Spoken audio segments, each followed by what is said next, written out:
Akoye mama, awedi akoye fada, kofre jani moda, misi akoyo. Part 1 poni ona part 2 dia ya ho. Arodi ba jisi anu, ajapadi anu bro. Ami huso.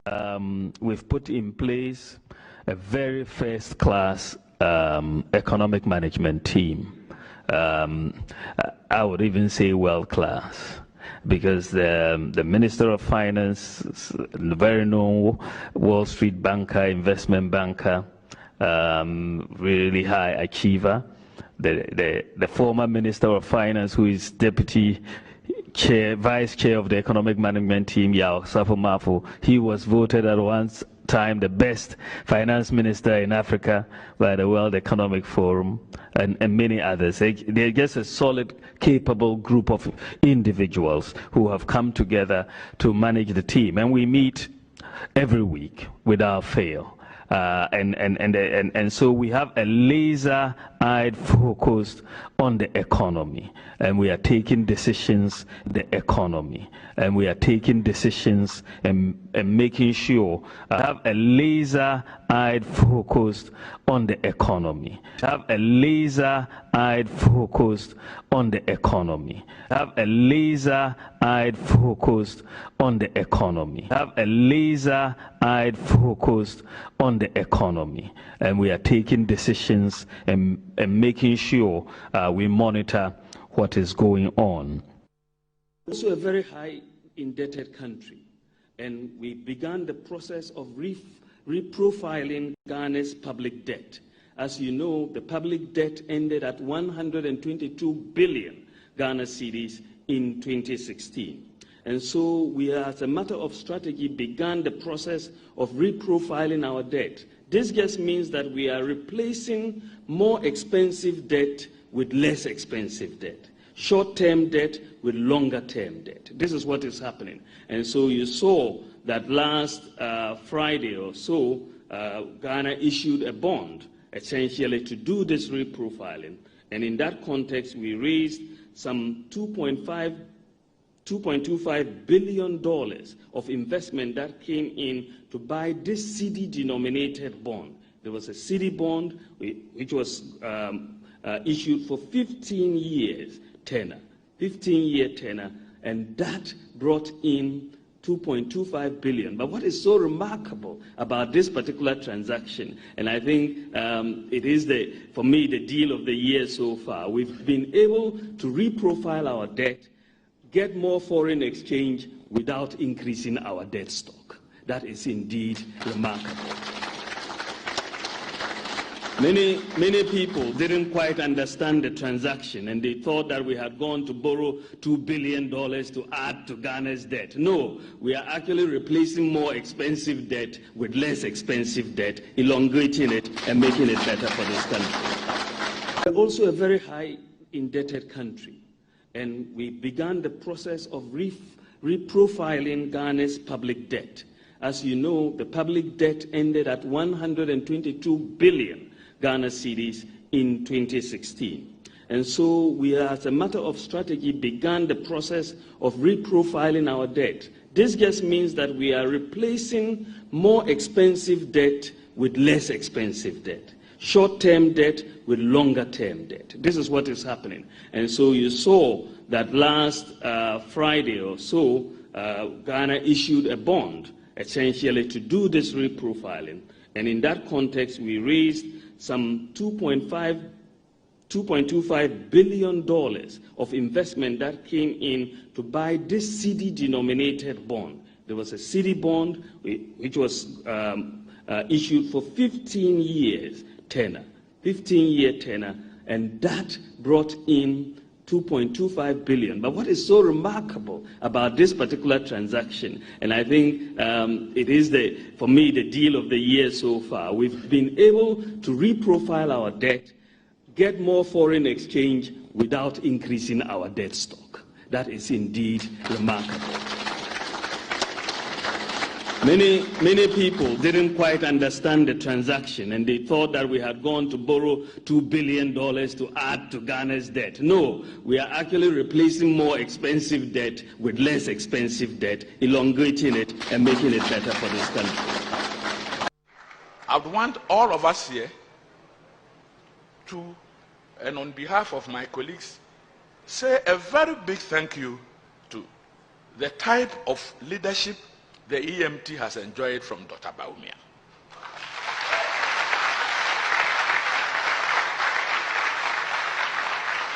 A chairman who is so involved in the work of he works like a member, like a secretary. It's sterling quality, professionally excellent. So we are where we are because Dr. Bawumia is putting up a very professional chairmanship to the EMT. And I pray that we continue to work together as a team. But if the fundamentals are weak, the exchange rate will expose you. The type of free fall that we are seeing with the cedi exchange rate is a vote of no confidence by market players in the management of the economy.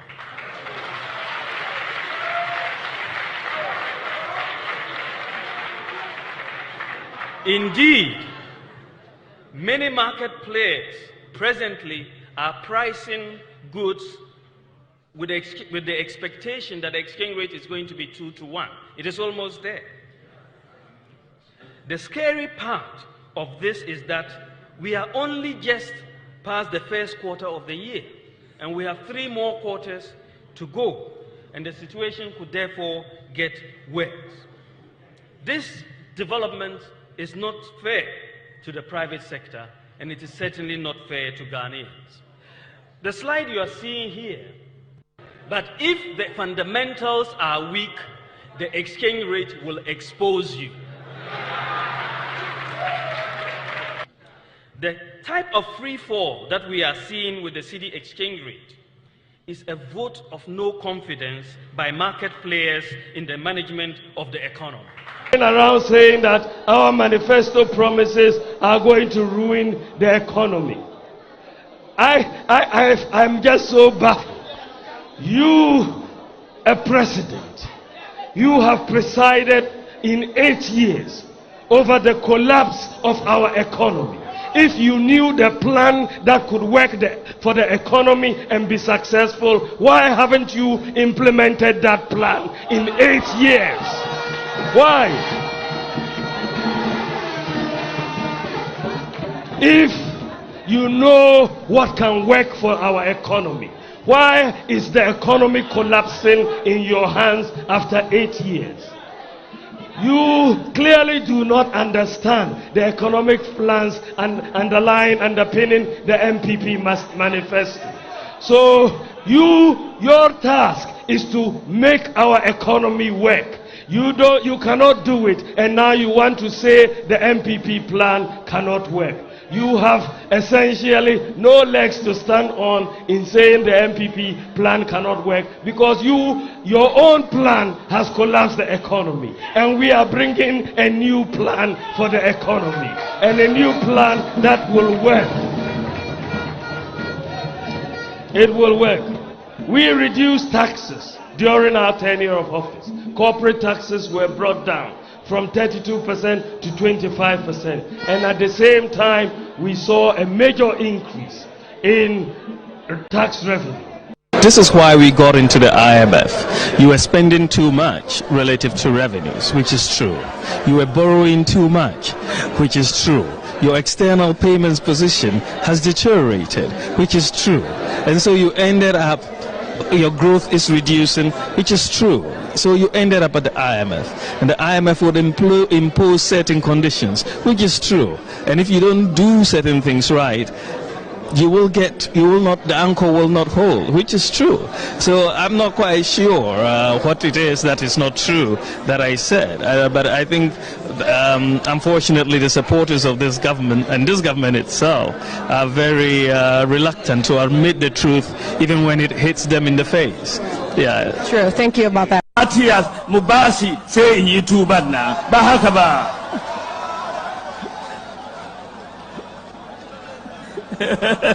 Malam John.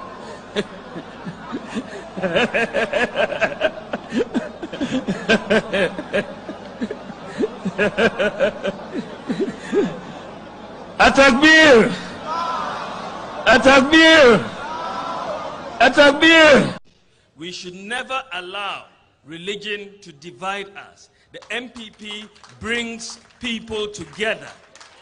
We have fought elections on issues.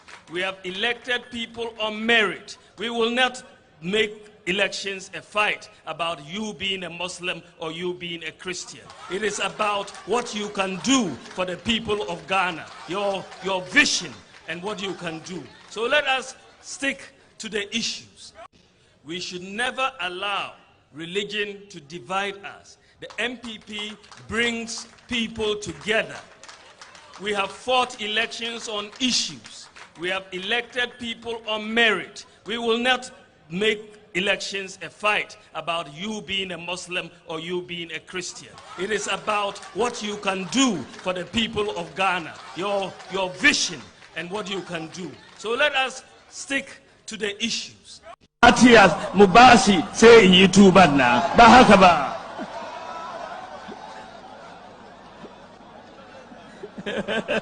Malam John.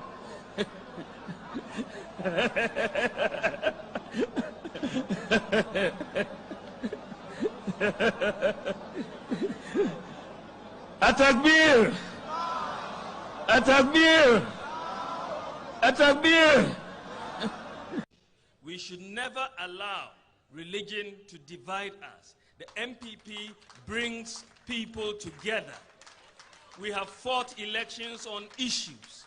We have elected people on merit. We will not make elections a fight about you being a Muslim or you being a Christian. It is about what you can do for the people of Ghana, your vision and what you can do. So let us stick to the issues.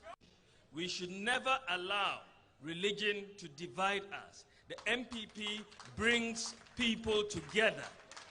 We have fought elections on issues. We have elected people on merit. We will not make elections a fight about you being a Muslim or you being a Christian. It is about what you can do for the people of Ghana, your vision.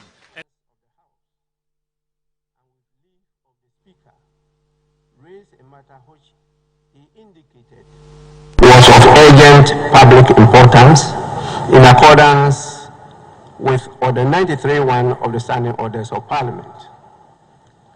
The statement drew rigorous debate instead of comment on the floor of Parliament, and this reverberated to the public in a heated national discourse.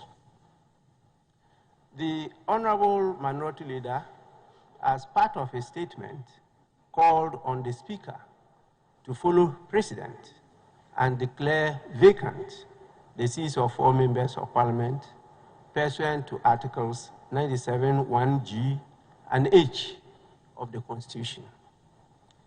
The Honorable Minority Leader informed the House that he had come to the notice of the Minority Caucus that certain members of Parliament had taken actions that contravene the provisions of Article 97(1)(g) and 97(1)(h) of the Constitution.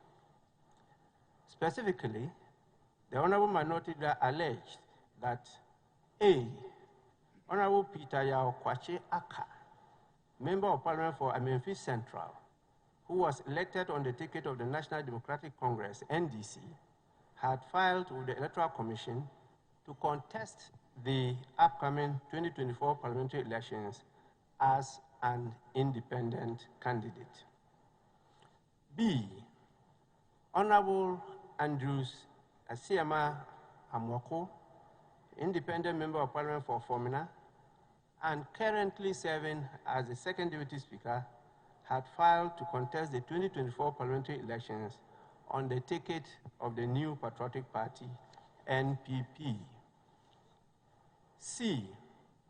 Honorable Kwajo Asante, Member of Parliament for Suhum, who was elected on the ticket of the NPP, had filed with the Electoral Commission to contest the upcoming 2024 parliamentary elections as an independent candidate.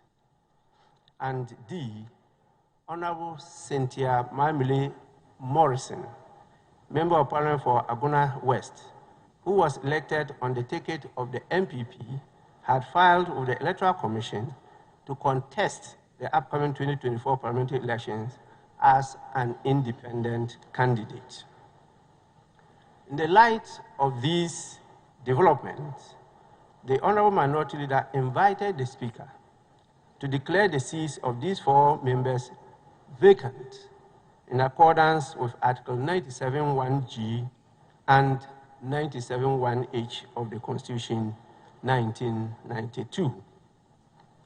According to his submission, if these seats are declared vacant, the resultant effect on the composition of this House would be that the NDC would have 136 seats, while the MPP would have 135 seats, thus making the NDC the majority party in Parliament.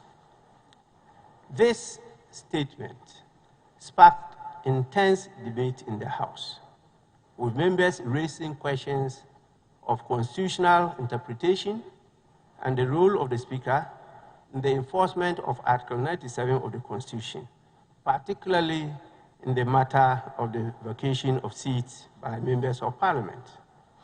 It is therefore incumbent upon me, as Speaker of this House, to address these issues thoroughly. In doing so, I am simply applying the provisions of the Constitution 1992, Parliamentary Act 1965, Act 300, the Standing Orders of Parliament 2024, precedents, and established legal principles. The issue of interpretation and enforcement of the Constitution lies in the bosom of the Supreme Court and not that of the Speaker. And so I proceed to tell you my understanding of Article 97. Honorable members, at the core of the matter, claim independence during the term of a parliament and pretend to be representing the interests of the people who elected him or her or the party on whose platform he or she rode to parliament, while paying loyalty to a different party or group of people with no immediate consequences. This is precisely what Article 97(1)(g) and (h) are meant to prevent. The provisions exist to curb, as I stated, defection, as it happens, not to offer a free pass to members of Parliament to change allegiance during their term and only face no consequences, even in future electoral cycles. Under Article 97 of the Constitution of Ghana, there are indeed different modes through which a member of Parliament shall vacate his or her seat, and these can be broadly categorized into two groups. The A is the one that we refer to as automatic or procedural, and the B is a matter of determination of fact. Certain modes of vacating a seat happen automatically or procedurally, either through the direct operation of law or institutional processes. What is the difference between the ordinary thief and a political thief? Number one, the ordinary thief steals your money, your bag, your watch, and your jewelry, isn't it? But the political thief steals your future, your career, your education, your health, and your business. Number two, the hilarious part is that the ordinary thief will choose whom to rob. But you are the one who choose the political thief to rob you. Because we choose them. We vote them. We blindly say we are not blind. Who is deceiving who? The ridiculous part of the whole issue is that we will fight to defend and protect our belongings from the ordinary thief. Is it not? But we fight each other to defend and protect the political thief. Is that not what we do? Thugs will be fighting themselves to protect those that are stealing our career, stealing our job, stealing our health, stealing our success. What a shame. If you reach a certain stage in life and there is nobody who can look you in the eye and tell you the truth, you are doomed. And that is where our country has gotten to. We need to rescue this country. Wallahi. And I feel very terrible as a Ghanaian at this time. This country is in serious trouble, ladies and gentlemen.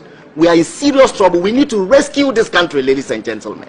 The presidency has been so depraved, so muddied, so dirtied, that I tell you in all sincerity as a Ghanaian, that I feel terribly sad today as a Ghanaian. We need to rescue this country. Wallahi. Inshallah. Please don't cry.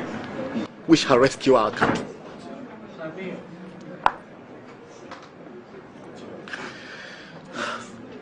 Government is broke, government is broke. The people are spending billions to go inside the government that is broke. Have you ever seen a minister who resigned because government is broke before?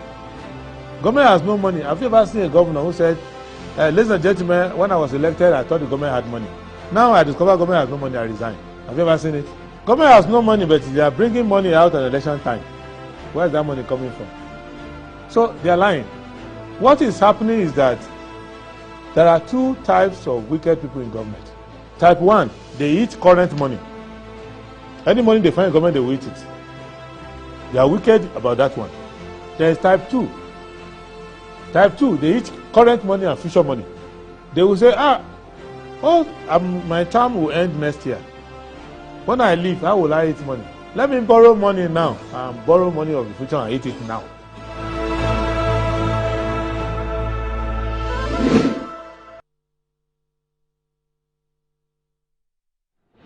Right, hello, good morning and welcome to the show. This is Good Morning Ghana live on Metro TV. It's a Friday, the 18th day of October 2024. By His grace, we're live and we're here. We're at another edition of the show. Our gratitude to go to Most High God for the rare privilege of being alive, and of course the opportunity of having another conversation around the top stories making the rounds here in our dear Republic. I'll let you into our panel for the morning's conversation shortly, but let's take a look at the front pages of our newspapers. Daily Graphic. Drama in Parliament. Speaker declares 4 seats vacant. 2 NPP, 1 independent, 1 NDC. Kodio launches tabulation system for election monitoring. Thrilling contest to climax tertiary business sense challenge on October 22. And Constituency Watch. NPP NDC set for Ayawaso West Wogon showdown. The Ghanaian Times. Decision on independent candidates in Parliament. Speaker declares 4 seats vacant. 3 for NPP, 1 for NDC. Towards peaceful 2024 December elections, we are committed to transparent, credible polls. Precedent. Kodio to deploy 4,000 observers nationwide for December 7 elections. VRA senior staff demonstrate against proposed merger bill before Parliament. Daily Guide. Speaker kicks out 4 MPs. NPP boycotts Parliament. Anti-LGBTQ bill. File defense in 7 days. Supreme Court to Parliament. NDC fights EC over Memphis Central PC. Presidential results to be declared at collation centers. Guide radio personalities host Pulse Influencer Awards. New Weekend Crusading Guide. Second John Mahama presidency a stamp on mediocrity. First local music streaming platform in the offing. VIP set to launch it in November. Galamsey fight. Blame our woes on weak laws. Wakam other CSOs lament. It's not about weak laws, it's enforcement, please. Bagbin declares 4 parliamentary seats vacant. Alan Chermatin is the best to lead Ghana of Nsumahini. Nongwawulomo fingered for allegedly taking over engineer Samuel Labi Dako's land. The Insight. Election 2024. Socialist Movement Ghana vows to resist attempts to rig polls. Present socialist alternative to NPP NDC manifesto policies. Okanman land case. Chief prosecutor faces accusation of aiding land guards to evade justice. After promising victims chartering flights, Ayawaso North NPP PC accused of defrauding 2 of $12,000 in alleged visa scam. Brouhaha of a vacation of seats by MPs. What implies MP Davis Ansopoko told Speaker on upholding constitutional supremacy, parliamentary independence and representation. Demo on war. In Gaza, all roads lead to Manchagbona tomorrow. The Herald. NPP falls on its own 2020 sword against independent candidates. Ghana's foreign ministry privatizes visa processing in $38.2 million deal. Highlights of NDC and NPP manifestos on women empowerment. Businessmen and faceless politicians salivating over VRA assets. That's according to the workers. Memphis Central PC's disqualification dubious. NDC. The Informer. Democracy still only option. PNM. ICC improves relationship with Africa. Prosecutor. Towards reaping benefits of creative talents. Baumia set to unveil local streaming platform. DDEP Brouhaha will reward your sacrifices. Napo assures bondholders. Stop running away from Baumia. Akufo-Addo tells Mahama. The Inquisitor. Kwani towards elections. Dr. Tape plan hatched. EC's disqualification of Joanna Kujo mischievous and disingenuous. NDC. Dr. Prempeh, Ghanaians will retain NPP as his rating soars after radio interviews. Tekpe warns against government borrowing for populist agenda. The Daily Statesman. Speaker declares 4 seats vacant. Industry sector grows by 8.2% in Q2 of 2024. IMF approves $8 billion to fight poverty and spur growth. Ghana's first local music streaming platform in the offing. The Ghanaian Publisher. Independent MP's case. Afenyo marking blast Bagbin. A footwear NDCPC marital scam. A baby mama drags him to court for psychiatric tests. Chambers to Ghanaians ensure violent-free elections. Government to launch music streaming app in November. Baumia announces. Daily Post.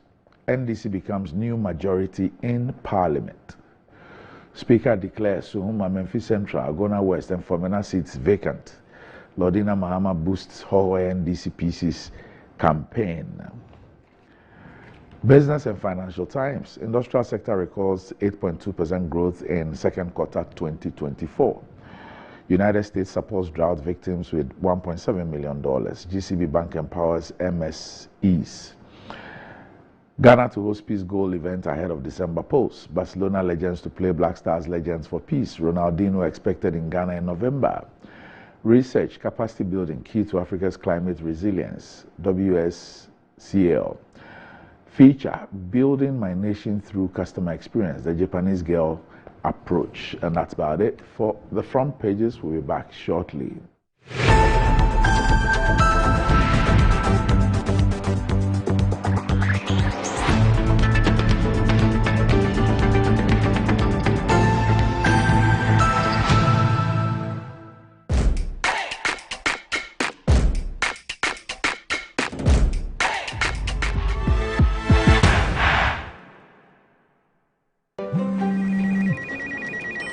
She's coming. She's coming!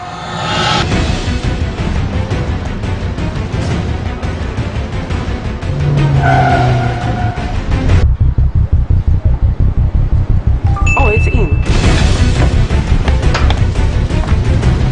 Red out receipt now!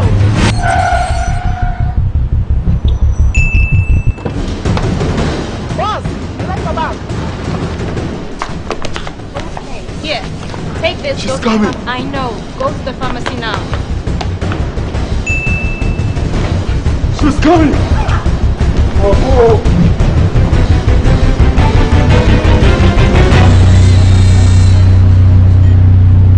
She's here.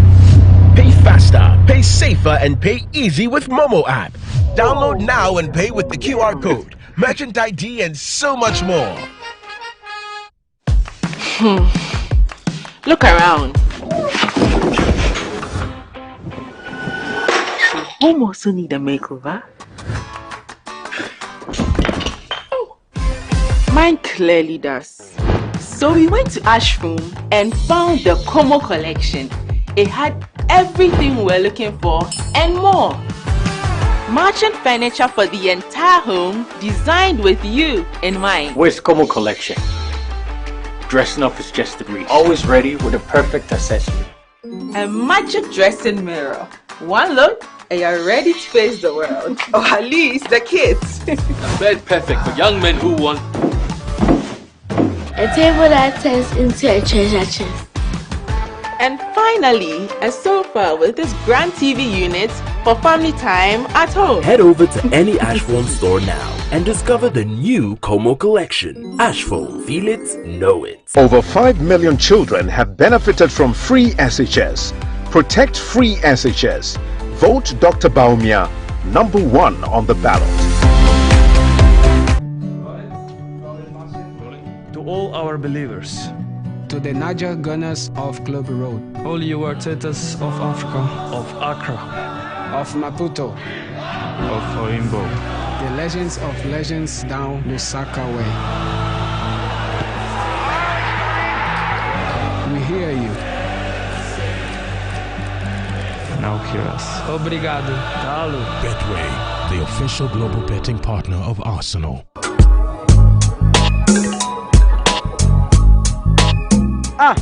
Customer, I don't know who to say. Malaria been actually on my number still. One give us. Give us a solid. Yeah, sorry. What rest of so give us here and don't come down. But so good as so. But for me to give us the and don't come down. Give us about me, sir. Paper try and don't come down.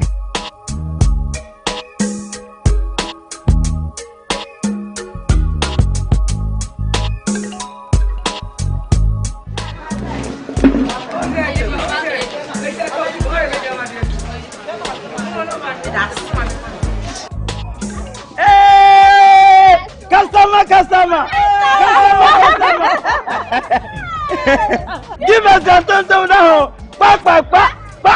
Onuya kayo, oba wa fa furo nom. The woman bonu fo nom. Akwada won yimfie dumie no ono nso nom. Anti-cavity, gum protection, brighter teeth, and fresh breath. I'm afraid Missy Wayne. Prepare bantama. Matthias.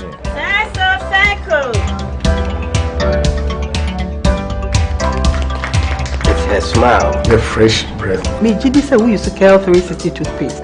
Some kind. Cal 360 toothpaste. That's Kia. Cal 360 toothpaste. It's a gum protector. Onim jom kasa. Kile kosen. Cal 360 did the work. It's cool mint. Gives me fresh breath and your confidence booster. You will so feeling kika when you know Cal 360 toothpaste. Happy smile. Cal 360 toothpaste, anti-cavity, gum protection, brighter teeth, and fresh breath. Cal, happy smile. This advert is FDA approved. Now let me tell you why you should choose Safari Valley as your conference destination. The new conference building combines modern amenities with the tranquility of nature, providing the perfect backdrop for your next seminar and corporate retreat. The only conference destination with so many activities. You don't have to travel to visit your tennis club, the gym, or the stables. They have it all. Enjoy this rooftop viewing deck, basking in the sunlight with the sight of wild animals roaming freely in their natural habitat. At my break, I'm able to practice my putting. It's a unique experience that sparks creativity and rejuvenates the mind. Visit Safari Valley Eco Resort in Ghana, bringing you closer to nature. Hello, my name is Roland Walker. I'm here at Coastal Park.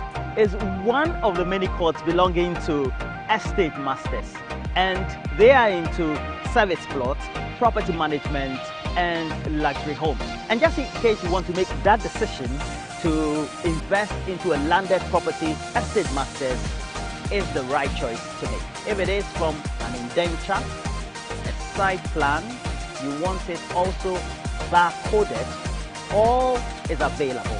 You might have heard about Chocoli. It's where we have the next cottage of estate masters. It is not only one of the thriving, but the most inviting landed property sites for you also to invest in. We encourage you, do invest in the next cottage at Chocoli. It is just close to the yet to be demarcated airport. That also will be a valuable property for you to invest in. In a fast-growing urban environment like Accra, safety should not be too far-reaching. It should be as easy as ABC. Hear the real stories from those who now feel safe like never before with Response 1. We were held at gunpoint in our own home, and they got away with it. We didn't have Response 1 back then. That was the most terrifying experience of our lives. But after that, we subscribed to Response 1 to ensure that never happens again. The last time the hoodlums tried, we had installed Response 1 monitored alarm system. Their response team arrived, followed by the police, to ensure we are safe. Don't wait for tragedy to strike. Protect your home with Response 1's monitored alarm system and our theft protection guarantee. Immediate response, real protection. Response 1, stay connected, stay protected.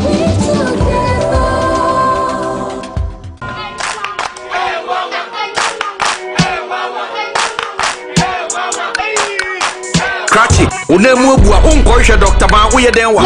Oh, Missy Yamfan come and me burua. Mami go bro. Don't ya tell me ko bra. Mumi Yamfan ko Dr. Ban ho. Dr. Ban o ya de. Bra, se ban no mpemu adwuma sasabro slow Dr. Ban oye. Say ni kemi kwa na meka. Oh no mpemu nimdi onu na ye expect nya zanfo no. O Accra any Kumasi no mpemu expect yen kan kire wo.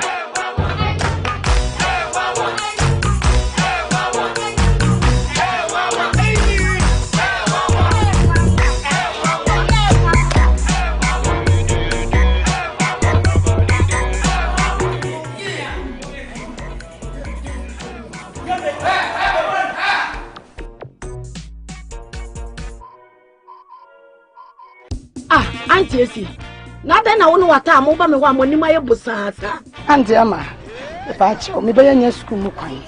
Eye university. Na sika ne 2005. Anya de amenya. Ti mayi me ntoma same de bro na pepi kakra. No the family. Oh, yes, men Fantoma go to feed. It won't say John Dramani Mahama. Any NDC for say, Senyamia Dona Ghana for 2 Abamana. Waba, Aba University via Technical University, College of Education, Nursing Training, woman academic fees for first year. Hey, free, no stress.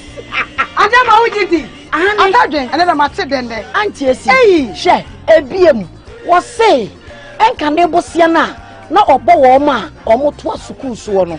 Sano Bonnie Bakwa, says they was so best. Ediama Oma, or Motua Suono. And then your Mr. John Mahama, ye shaman soon cry say, Yenyanuma.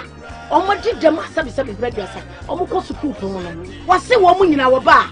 Hey, you free. And Samba, yay. And come in Konanka Nay 7 December. Nanka Yatsua Bana, my papa Mahama. I'm an abaya president. Shall I sit no more to Abapa? A disacraya Papa Beba Wabrabum to Obama John Mahama NDC.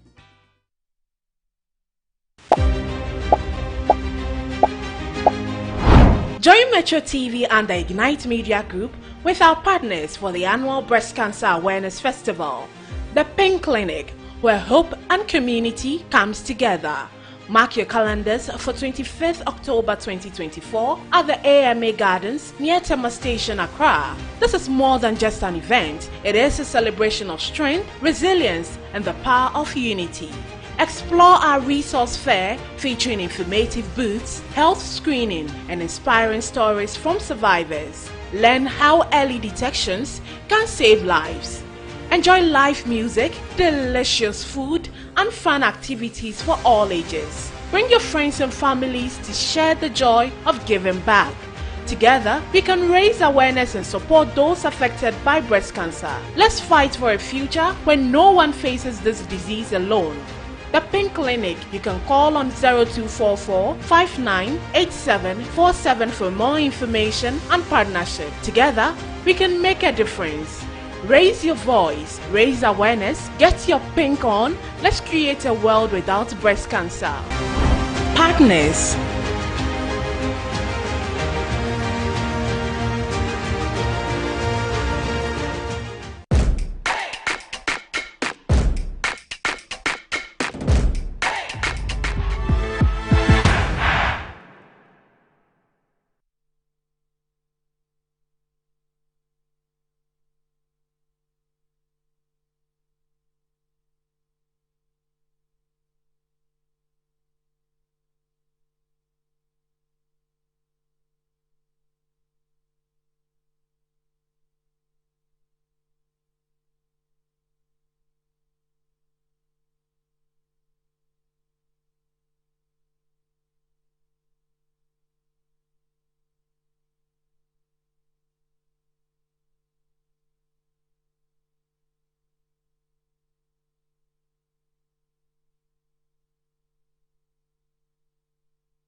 Right, welcome back to the show. If you just joined us, this is Good Morning Ghana Live on Metro TV. And it's been an awesome journey with Momo from MTN. 15 years of ease, safety, and convenience. This is definitely worth celebrating.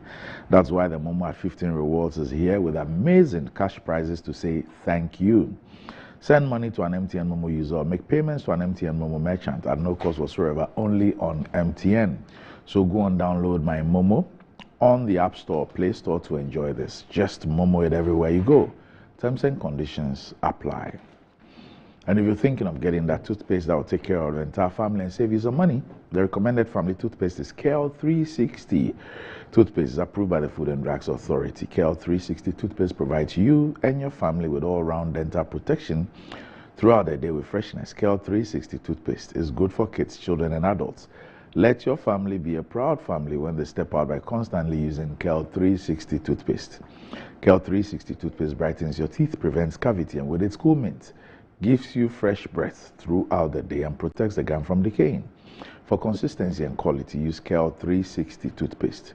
KL 360 toothpaste is another product from Samara Company Limited, producers of Sasso. It's available in all supermarkets, malls, and provision shops. Call Samara Company on 0246 864798. KL 360 toothpaste, happy smile. Right. So with me on the show this morning, I have the Member of Parliament for the Norton constituency, who's also the outgoing chairman of the Assurances Committee in Parliament, the Honorable Samuel Okujato Ablakwa. Sami, good morning. Hi, good morning, Doc. Good to see you. Why do you describe me as outgoing? By the first of all, by your new standing orders, the Assurances Committee is chaired by the minority. No, that's not what the standing order says. Oh, okay. So how come? So I'm going nowhere. How come you chaired it? The standing orders provides under standing order 225.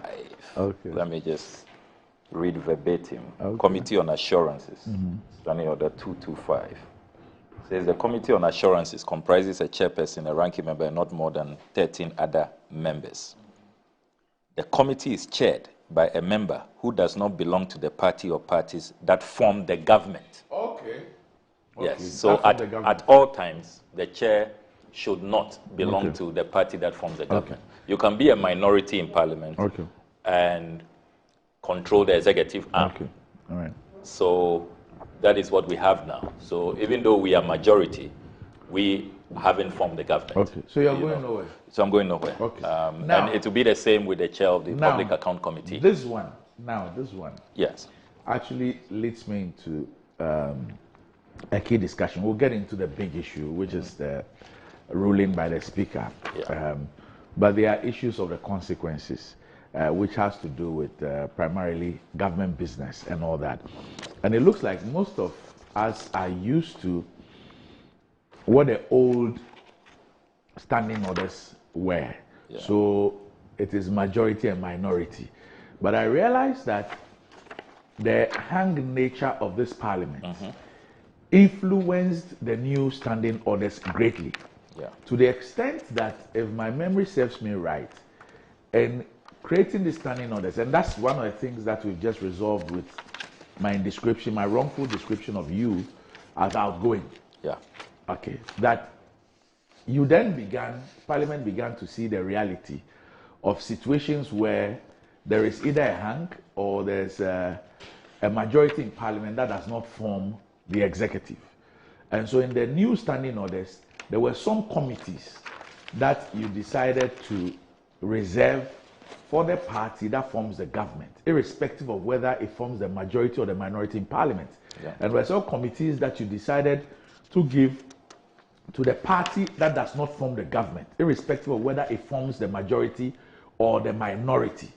And that was to cure the mischief of, for example, a situation where the executive does not control Parliament, and then you have the party that controls Parliament but not the executive, then frustrating the work of the executive. Am I correct? Yes, you are. Okay. You are. So, for example, for the people who say that what we know is that majority leader is also leader of government business. Therefore, if the party in government does not constitute the majority, or the majority leader does not come from Parliament, government business will be frustrated. Did the new standing orders take into cognizance this, and what are the remedies? Yeah, it did. I mean, if you look at the section on definitions, majority leader in the old standing order that lent itself to all kinds of ambiguity, now it's been clearly defined. So the majority leader means a member of parliament designated by the majority caucus as their leader in the House. And it's the same rendition for the minority leader. Then when you come to the... so there's nothing like government business? No, there's nothing okay. Like you should be the majority leader is also the leader of government business. Okay. There's nothing like that. If you come to the various committees, the business committee, for example. So the business committee is chaired by the... Let's start off with the responsibility of the business committee, so we understand what kind of committee it is. Yeah. Okay. So the business committee is responsible for scheduling business in the House, and they will arrange the various business according to the days that we will be meeting, and all of those provisions are under Standing Order 216. Says that 2161, the business committee comprises the leader of government business as chairperson. So there's that distinction, the leader of government business as chairperson, the minority leader as a ranking member, the chief whips, and not more than 11 other members. Subject to Order 67, the committee shall A, propose the business of each sitting and the order in which the business is taken, except that the House may determine which matters may properly be introduced in the House at any time. So they present a report, typically every Friday, and they will present the ensuing week's business, which the House will adopt. So it still will come to the House for final approval. Then it says that they would also recommend the time allotted for debate on bills, motions, private member bills, private members' motions, and other business. C, indicate in the proposed timetable the different hours at which the various stages of a bill or other business shall be taken. And D, prepare a rota of ministers to appear before the House to answer questions. The power of the committee in Rule 2A shall not limit the power of the Speaker to propose which matters may be introduced in the House.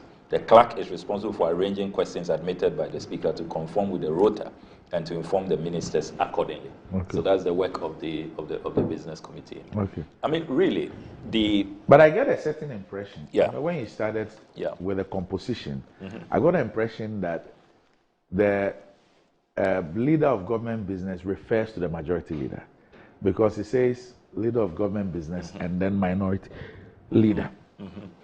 No, you see, you can have a leader of government business who could be the majority leader, could be the minority leader, could be a minority leader, as we have in this instance. So definitely we are in uncharted waters, but as much as possible, this new standing orders has taken into consideration all of those possibilities. That is why under the new standing orders, we have envisaged a situation where you can be majority in Parliament, but you didn't win the presidential election, and so you don't control the government. And that is why when it comes to the composition of committees, who chairs committees and all of that, under the old standing orders, it used to be virtually automatic, so that apart from public accounts, subsidiary legislation, basically all the other committees chaired by those who form the government. Now, there is a sharing formula. And so the leadership... The sharing formula is based on what? It's based on... Your numbers. It's based on the numbers. Okay. It's based on the numbers. So you may argue that we have expanded the understanding under Article 1035 of the Constitution. Article 1035 of the Constitution provides that as much as possible, committees must reflect the composition of Parliament. And so that has now been given full realization, so that depending on the composition, the configuration, it will reflect even with leadership, how many people will chair the various committees. So as we speak, there is a lot of work that has to be done. We now have to totally overhaul the system based on the new formula, because you now have a majority that used to be minority in the various committees. Now we would have to become majority in all the committees. So in terms of the membership, its numbers will have to go up to reflect the current trends under Article 1035 and our standing orders.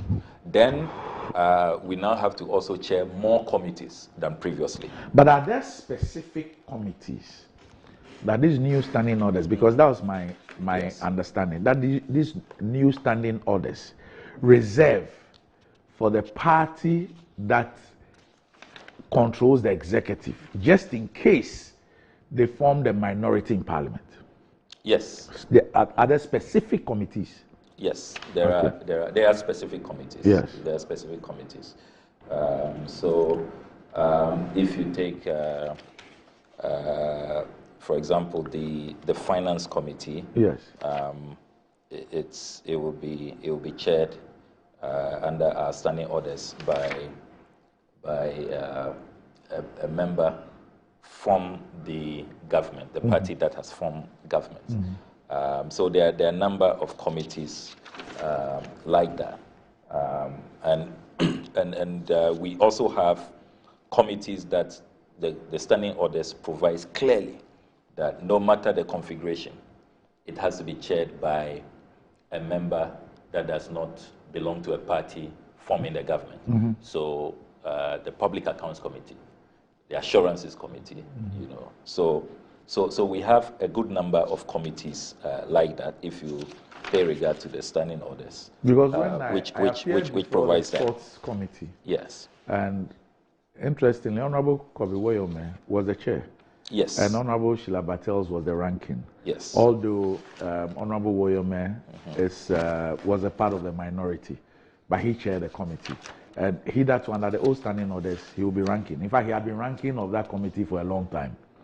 Yes. But he's now the chair. You're right. Mm. You're right. Mm. So the new standing orders are forward-looking, and they take into consideration all of that. The only change now will be that in the discussions at the selection committee. So mm-hmm. remember that we have a committee of selection mm-hmm. that will meet and is chaired by the speaker mm-hmm. himself. It's I think is the only committee that is chaired by the Right Honourable Speaker. The other thing he chairs is the Parliamentary Service Board. That is not a committee. Mm-hmm. So the committee of selection will meet, chaired by the speaker, and then we'll look at the new configuration. And that new configuration must reflect the new strength of the parties in the House. Then the selection committee will present their report to plenary for adoption. So the selection committee will then decide how many committees will be chaired by the new majority, and then how many will be chaired by the new minority. And then, of course, it will also reflect in terms of the membership strength of the committees. Mm-hmm. Mind you, there is also work to be done with the election of a new second deputy speaker, because the second deputy speaker has been affected by this new ruling. Mm-hmm. And so we would have to elect a new second deputy speaker. We will have had a challenge as a party if the first deputy speaker was also NDC, because the three speakers cannot all belong to the same party under the standing orders. So once the first deputy speaker belongs to another party, the MPP, we are at liberty to put forward a candidate for second deputy speaker. And I know that discussions have begun in earnest. Consultations are ongoing with the leadership of our party to put forward a candidate. So when we meet on Tuesday, it is quite likely that there will be an election of a second deputy speaker, because it's so important a role, and the second deputy speaker has, statutory functions under our standing orders, and so we will need to quickly move in to occupy that position. But let me say that fundamentally, this is a historic moment. It is a watershed moment in the history of our democracy, and it expands the frontiers of parliamentary democracy. The Ghanaian people in 2020, I am clear in my mind, voted for an NDC majority. We all know that, but for the things that happened, particularly in Techiman South, and I dedicate the victory of the NDC and this new majority to the 8 lives that were lost, majority of them from Techiman South. I think that this is their victory. The last-minute shenanigans, moving in with soldiers and engaging in clear human rights violations, brute force, targeting people, shooting them and killing them.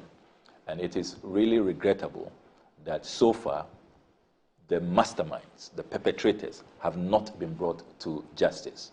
But for all of that deadly violence, that brute force, I am clear in my mind that we will be where we are today many years ago.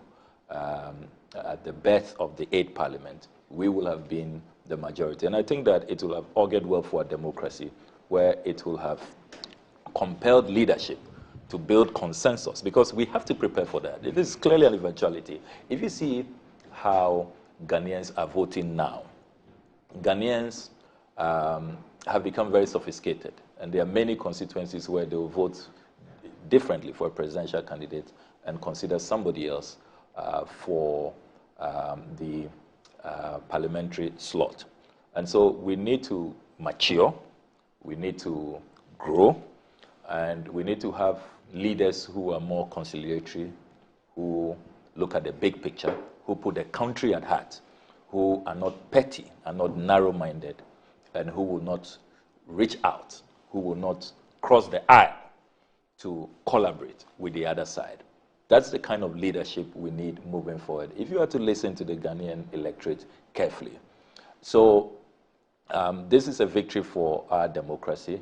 I dedicate it to all those who were killed, who have not found justice in the 2020 elections, just because people were determined to arm twist, to subvert the will of the people, and to really do everything in their power to secure a narrow, if you like, razor-thin parliamentary majority, even though that's not clearly how the Ghanaian people were voting. Having said that, it is important to emphasize that the ruling of the Right Honourable Speaker yesterday is very consistent with the precedent of Parliament well established by many speakers.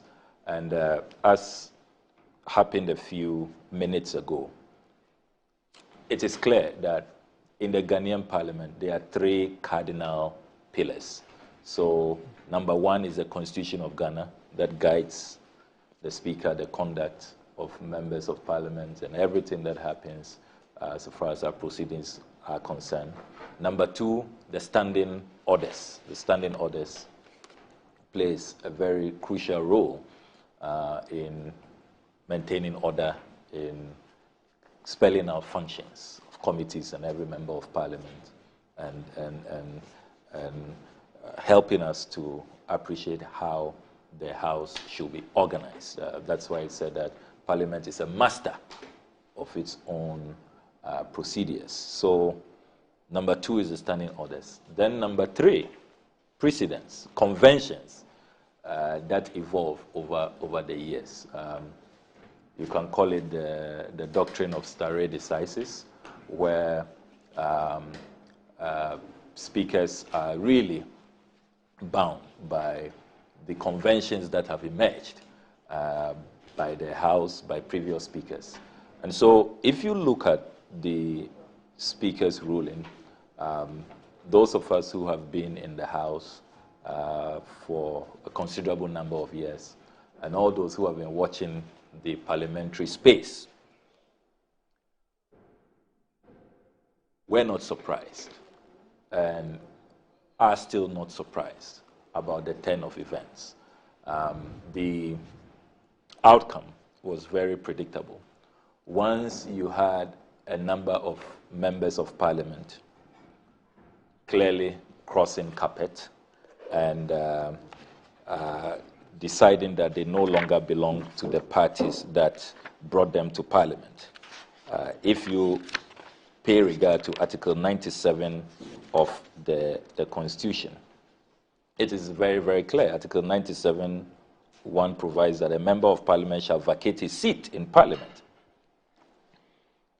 if, F says, if he resigns from office as a member of parliament by writing under his hand addressed to the speaker, or G, if he leaves the party of which he was a member at the time of his election to parliament to join another party, or seeks to remain in parliament as an independent member. So Article 97(1)G is really clear. There's no ambiguity at all about this constitutional provision. And it would be interesting to go back to the discussion papers, the Consultative Assembly, those who drafted the Constitution, what they had in mind. And I can see a lot of wisdom in this provision. You don't want a situation where we vote for you on a particular platform, on a particular ticket. Then you go to Parliament and you betray us, you betray the people, and you go and cross-carpet align with another party. Don't forget that inherent in that is the risk of having unprincipled politics, where people will, having no intention to stay true with the people, to be loyal to the people who elected them, have their own personal agenda. They go to Parliament. For example, if you know that to win a seat in Northton, you have to be on an NDC platform. Pretend to be NDC, get elected, you go to Parliament, then you switch. If you take what happened this 8th Parliament, hung Parliament, and the stakes were so high, if you didn't have this provision, imagine how risky it would be where the ruling party that has access to tremendous resources, a lot of incumbency advantage to, as it were, sway, lure, induce members on the other side to switch and join them so that they can then have a comfortable majority. That would be a betrayal to the people. So I see a lot of wisdom in this provision. Contrary to those out there, there's some people who have said, oh, let's take a second look at this provision, let's amend the Constitution and let us do away with it.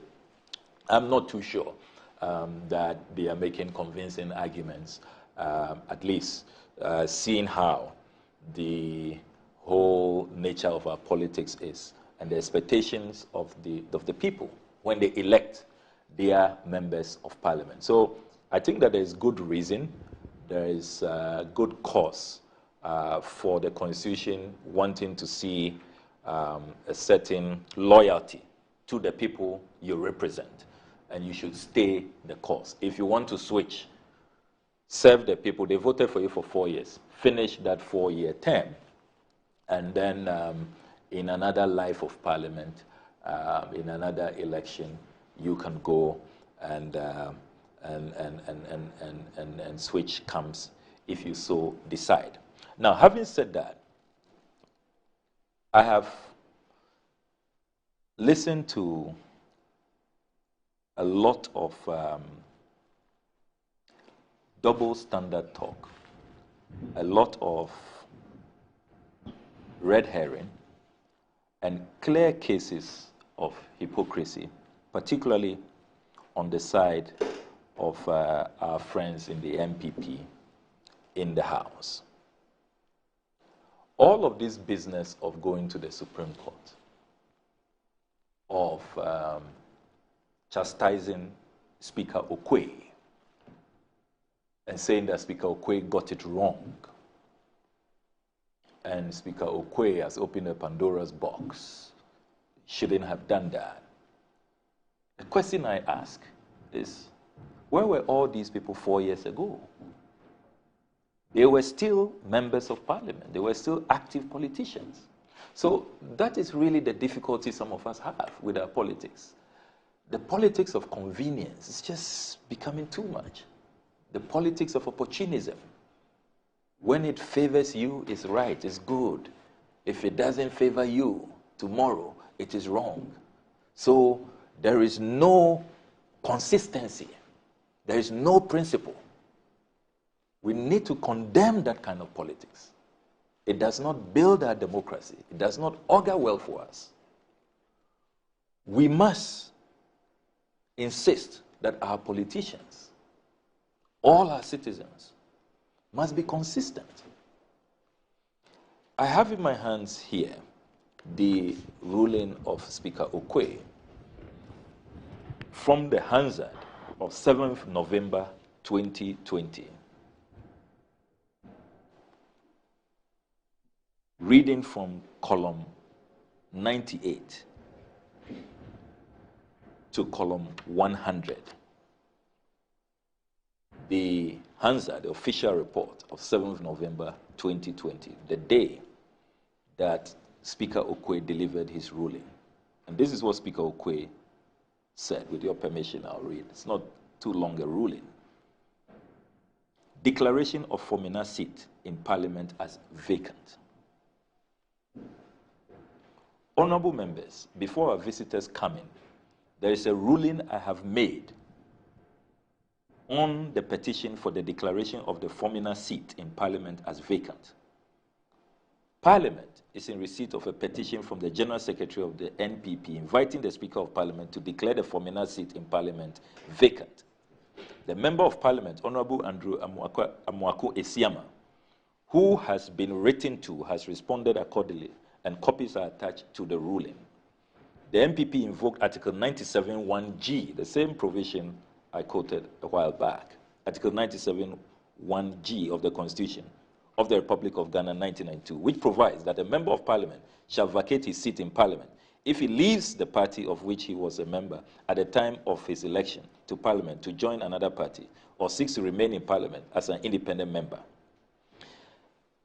And please take note of the date. This is in November, 7th November 2020. I've heard some people say, oh, shouldn't Speaker Bagbin have waited? You know, there's an election ahead of us. It's a few weeks. You know, Speaker Bagbin delivered his ruling on the 17th of October. This is 7th November, you know, and Speaker Okwe didn't wait. This is much closer to the 2020 election. Speaker Okwe did not wait. And Speaker Okwe explains why, as I read on.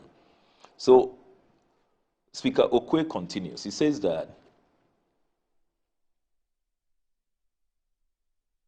the Constitution of the MPP, which the MP freely subscribes to, provides in Article 391 that a member of the party who stands as an independent candidate against the officially elected member of the party, or who joins or defers his or her support for another political party or for an independent candidate, when the party has sponsored a candidate in a general or by-election, automatically forfeits his or her membership of the party. The moment the MP filed his candidature with the Office of the Electoral Commission to contest the next election as an independent candidate, it shows clearly that he seeks to leave his party. Speaker Okwe continues. This automatically triggers forfeiture. He cannot have the desire to leave, take a step towards it, by filing as an independent candidate and yet claim to be a member of the party, the step taken to contest against his party automatically triggers forfeiture of membership. Having forfeited his membership of the party on which ticket he was elected to Parliament, the operative language of the Constitution is that he shall, which is mandatory, vacate his seat in Parliament. Can you read that part again? This automatically. It said this automatically triggers forfeiture. Automatically triggers forfeiture. He cannot have the desire to leave, take a step towards it by filing as an independent candidate and yet claim to be a member of the party. The step taken to contest against his party automatically triggers forfeiture to membership. It automatically triggers forfeiture of membership. Having forfeited his membership of the party on which ticket he was elected to Parliament, the operative language of the Constitution is that he shall, which is mandatory, vacate his seat in Parliament. It says mandatory, vacate his seat in Parliament. He continues, going by a purposive interpretation of the present law, constructive actions on the part of the MP is important. With all intents and purposes, he is no longer a member of the party. He has pronounced himself publicly as an independent candidate and has filed papers to compete against the party and its official candidates as an independent candidate on 7 December 2020. On that occasion, this current Parliament will still be sitting and operating as an official Parliament of the Republic of Ghana. We shall not have a situation adopted freely by any sitting MP where he or she will be campaigning openly against the party that he or she still represents in Parliament and yet ridiculously stands against the party. No purposive interpretation of law will allow such ridicule to prevail. Furthermore, after 7 December 2020, when Parliament is still in session till 7 January 2021, how does an MP operate both as an elected independent MP and at the same time an MPP MP if he should win the election? This lacuna of a ridiculous situation is not what is anticipated under the 1992 Constitution. In the circumstances, it is determined that the conduct of Honorable Andrew Amwaku Esiama amounts to vacating his seat in Parliament. Accordingly, we bring this to the notice of the Electoral Commission for the necessary action to be taken in accordance with the law. Signed, Speaker of Parliament. Honorable members, we shall now suspend sitting. This is the precedent in Parliament. And to be fair to Speaker Okoye, before him was the Wayo Seni incident. You remember? Yes. Where he crossed carpet. And the automatic trigger applied. It's automatic. It doesn't matter when you do it. The Constitution doesn't say, oh, few weeks to an election you are exempted, or a day to an election, 1 hour to elections, or after elections. All of them. Yesterday I heard Speaker Bagbin, and I followed up at the table office. Fortunately, his ruling has not yet been made available to MPs. Probably today it will be made available. But I listened attentively, and he also relied heavily on the principle of automaticity. Automaticity. An automatic trigger. That he has no options or discretions in the matter. It doesn't matter when, which time of the year, of the tenure. It is an automatic trigger. He is mandated under Article 97(1)(g) to declare the seat vacant. Then Speaker Bagbin also extensively addressed this red herring out there about who should petition. Some people are saying, oh, if the petition doesn't come from your party, then you can go ahead and misbehave. Everybody can pretend that you haven't seen it.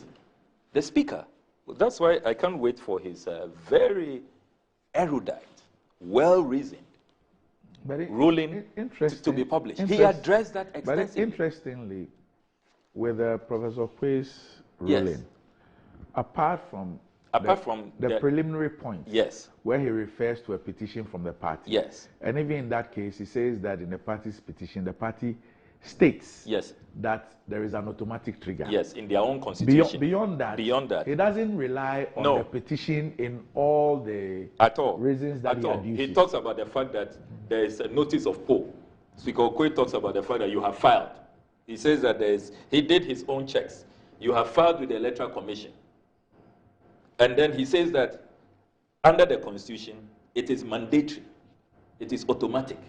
So Speaker Okoye, even beyond, and you are right, beyond the political party constitution and the political party petition, says that once you have filed, which is public knowledge, it's here.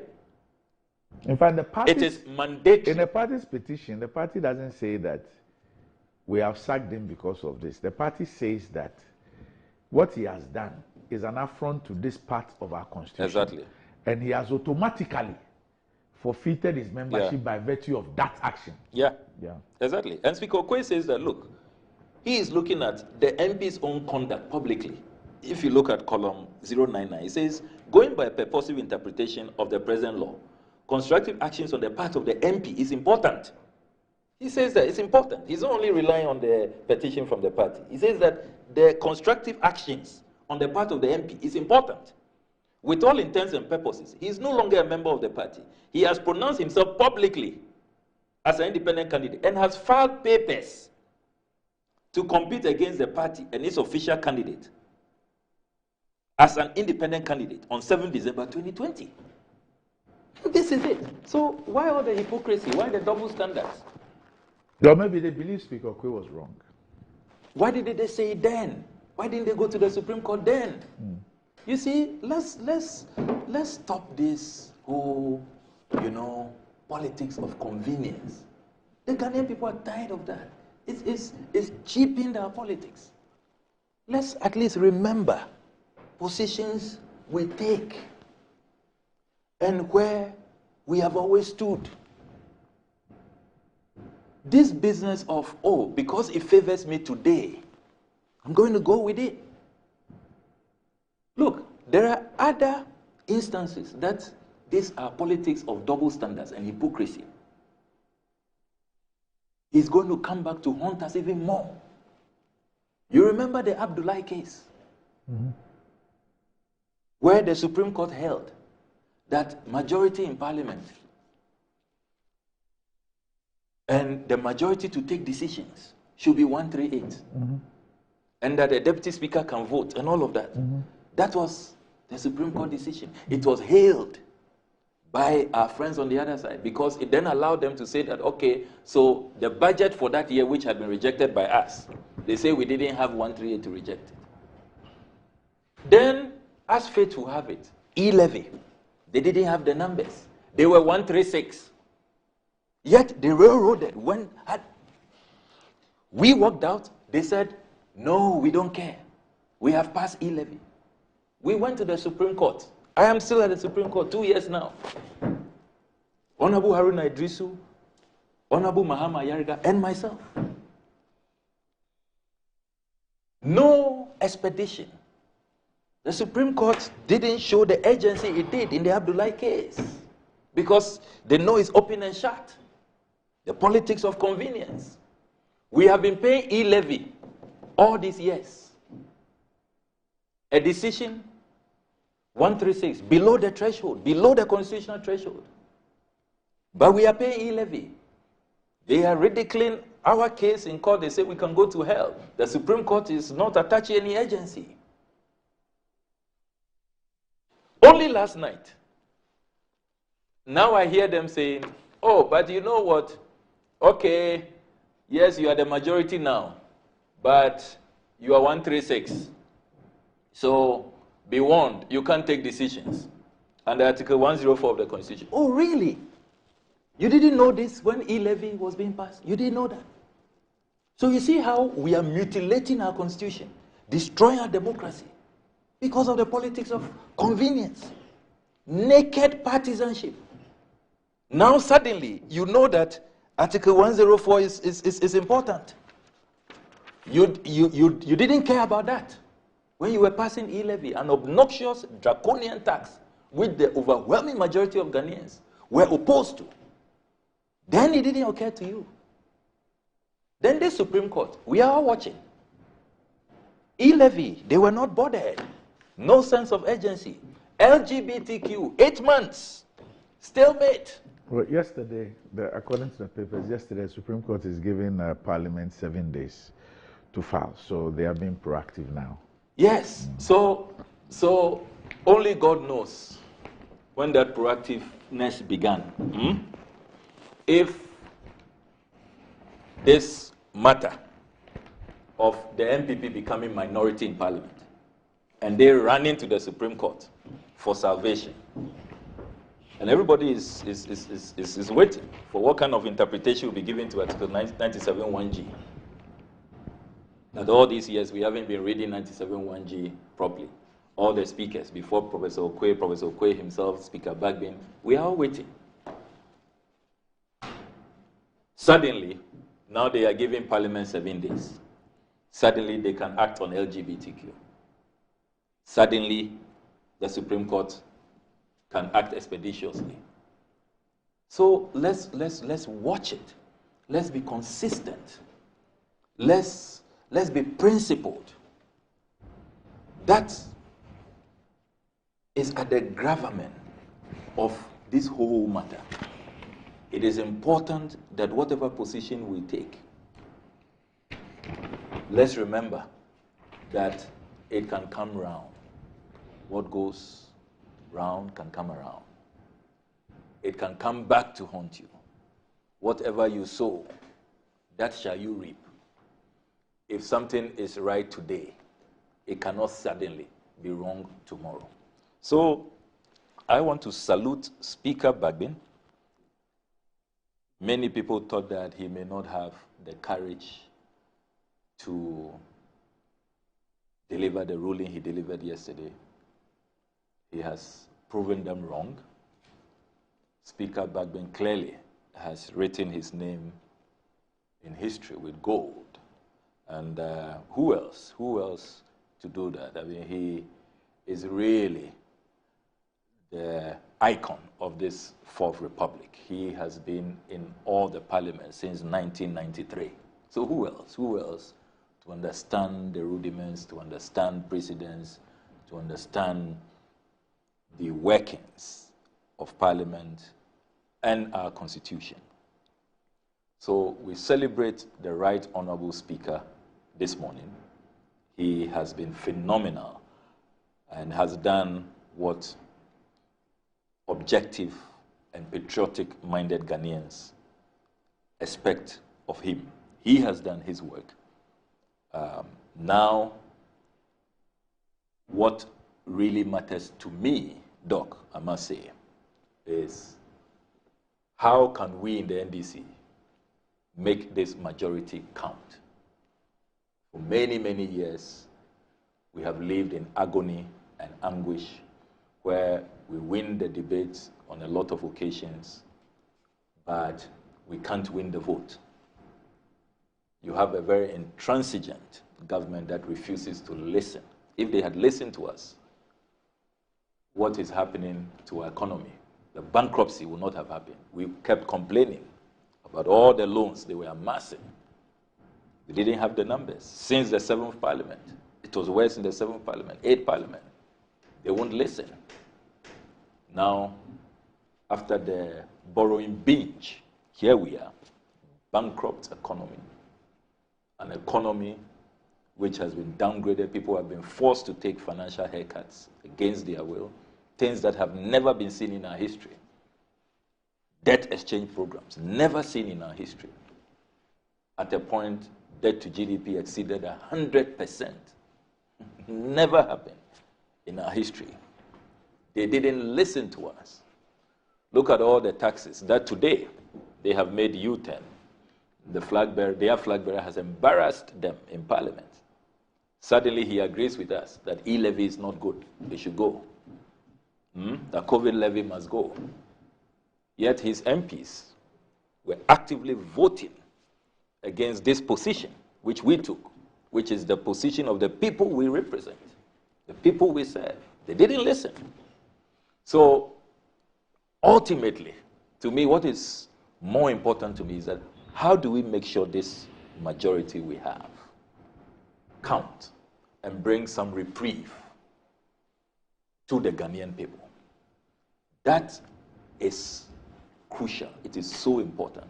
And I hope that earnestly we will move to implement decisions that will bring relief to our people.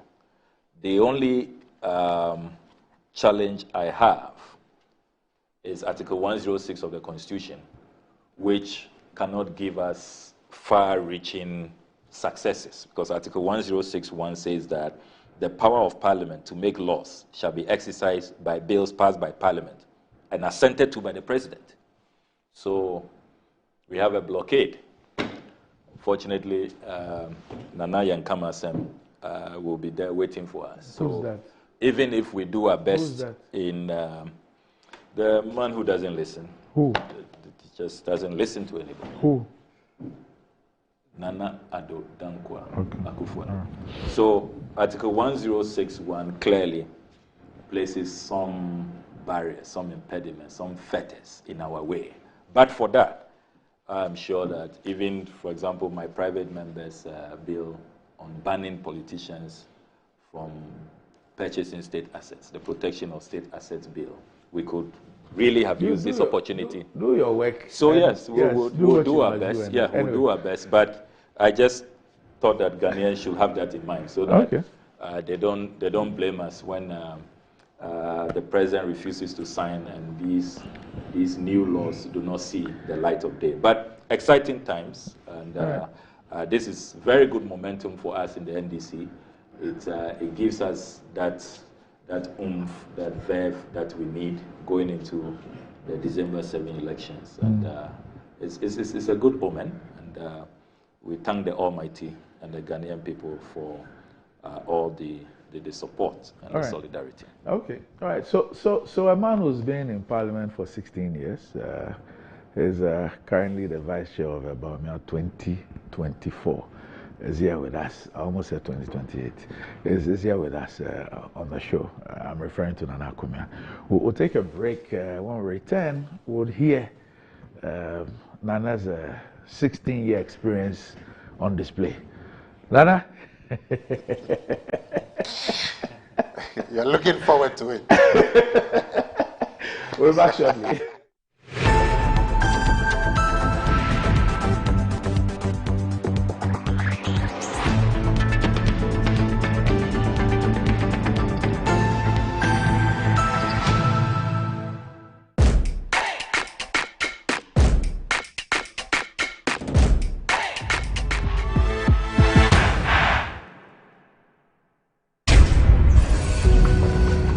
Do you know someone who's making a difference in your community?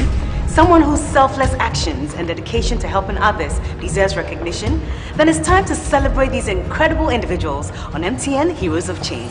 It's time to nominate those selfless individuals to win 100,000 Ghana cedis and other cash prizes and be crowned MTN Hero of Change. You can also nominate a blogger or someone in the digital space and any of the media houses to win our new category of Digital Hero and Media Hero of Change. Just fill an online nomination form at mtn.com.gh or send a WhatsApp with a 1-minute video of your nominee's project on 055-141-1122. Deadline for nominations is 18th October 2024, so don't waste time. Nominate your hero now. MTN Heroes of Change. Be the change you wish to see.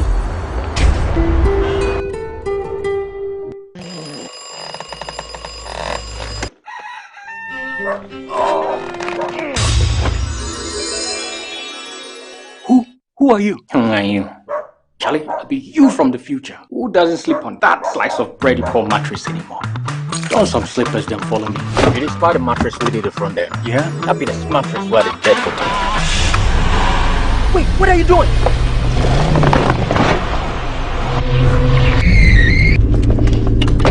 Wow! No damage at all. Not only durable, but also super comfortable. Come on, try it. Nothing day like ash foam. Enjoy full body support and unparalleled comfort for a restful sleep. Don't forget your keys. Get the premium sleep experience with mattresses from Ash Foam. Visit any of our showrooms nationwide or at ashfoam.com. Over 5 million children have benefited from free SHS. Protect free SHS. Vote Dr. Baumia #1 on the ballot. Experience the enhanced protection of Star Motor Third Party Extra from Star Assurance, an enhanced motor third party insurance policy that provides cover for loss or damage to your vehicle's windscreens, side mirrors, back glass, and other glass components. Whether it's a crack or major damage, you can drive with the assurance that your vehicle is well protected. Our commitment to you includes affordable coverage options and a claims process that is both fast and straightforward, so you spend less time dealing with paperwork and more time on the road. Also, we have proudly partnered with Hope for Little Lives, an organization dedicated to supporting children in need. By choosing Star Motor Third Party Extra, you're protecting your vehicle and making a positive impact. Every policy you buy helps bring joy and support to children in underserved communities. Reach out to us now on our toll-free numbers 0800-177-177 or 0302-245-906 to sign up. Let us help you drive with peace of mind and purpose. Star Motor Third Party Extra. Drive with confidence, give back with heart. Star Assurance, your solid partner. Using Koa Mixture, Koa Plus Mixture, and Koa MT Mixture, brought to you by Koa Research and Manufacturing Limited Company, proudly made in Ghana. Formulated to support your general well-being. For those seeking immune system support, there is Koa Plus Mixture. Support your body's defenses and stay strong. When it comes to combating malaria, Koa MT Mixture will aid your treatments. For effective relief from malaria symptoms, try Koa MT Mixture. Koa Mixture, Koa Plus Mixture, and Koa MT Mixture are not recommended for pregnant women, lactating mothers, and children under 12 years. Always take a malaria test before using Koa MT Mixture. Choose Koa Mixture, Koa Plus Mixture, and Koa MT Mixture for your health needs. Available now at pharmacies nationwide. For bulk purchases, contact 0244-726611 or 0591-565-778. This advert is to all our believers, to the Niger Gunners of Globe Road, all you Artetas of Africa, of Accra, of Maputo, of Oimbo, the legends of legends down Lusaka way. We hear you. Now hear us. Obrigado. Galo. Betway, the official global betting partner of Arsenal. Over 5 million children have benefited from free SHS. Protect free SHS. Vote Dr. Baumia #1 on the ballot. Apomode wonsem yemfen diagro. Enunti nese wonom edopapa nko a. Exodus moringa capsules ene Exodus dandelion capsules. Efi Exodus elusuyanum na beboa wa pomode. Emu bia wo benya no betimi aboa. Nanso se wonye tu no a wo betimi anom abom na beboa papa. Se wonom Exodus moringa capsules ne Exodus dandelion capsules. Eboa mamoja di efusani yie. Na afei ebusi wo immune system no na akwatia yarewa ahodo. Minim yie se nipa dodo na nim dia moringa etimi ye. Na dandelion so yenim. Enu nti me nkasa bebre. Enye mma apemfo. Ana abatan a oma elifo. Ana abofra a onya emfidumi. Exodus ehu adansi die dos.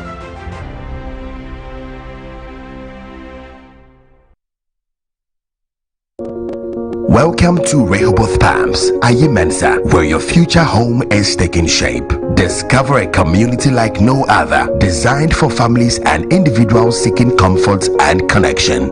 Enjoy a host of amenities, including a swimming pool, tennis courts, kids playground, and serene sitting areas, all designed for your enjoyment. Embrace the opportunity to be part of this vibrant community with flexible installment plans available. Your dream home is waiting at Rehoboth Palms Ayimensa, where every moment is a promise of home and affordable luxury. Visit us today at 145 North Legon, Accra. Call us on +233 244 764 499 or +233 204 950 810. For our UK clients, you can reach us on +44 190 853 3149 or +44 791 737 6631 or visit www.rehobothpropertiesgh.com to learn more. A community like no other. Welcome to Rehoboth Ayimensa.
Energy drink.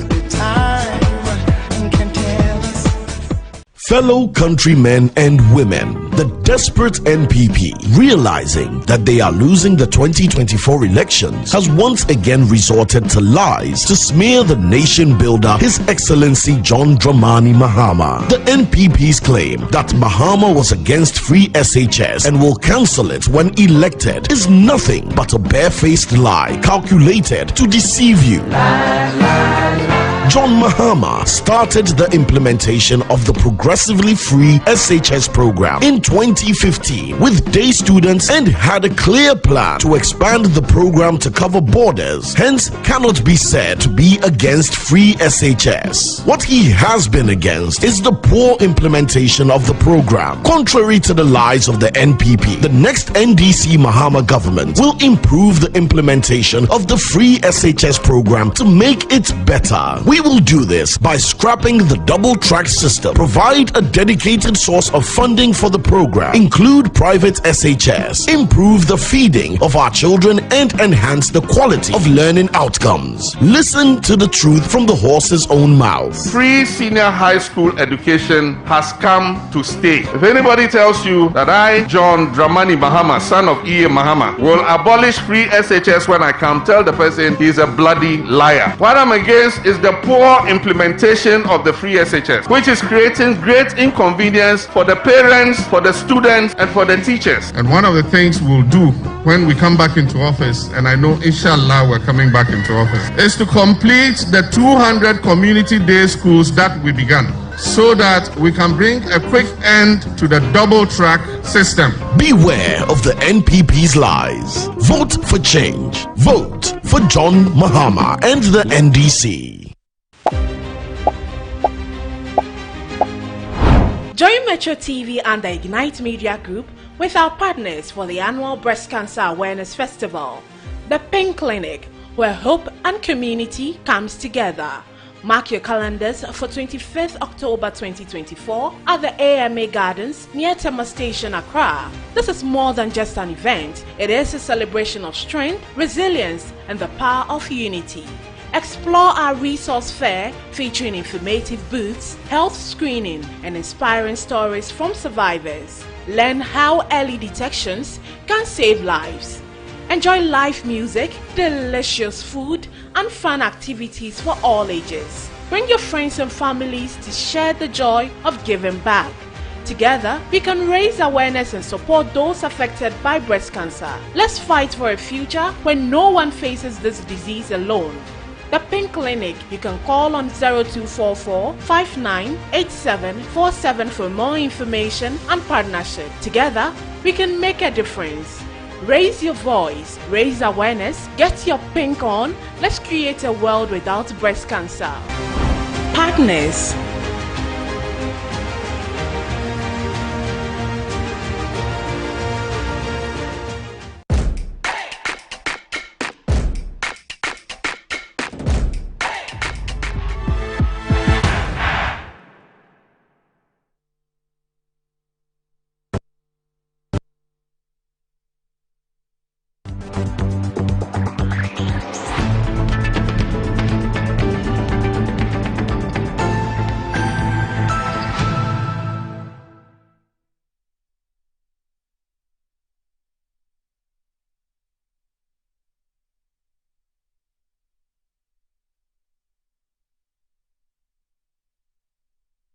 Hi, welcome back to the show. If you just joined us, this is Good Morning Ghana live on Metro TV. Still me on the show. I have Nana Akomi and Samuel Okuja to Ablakwa.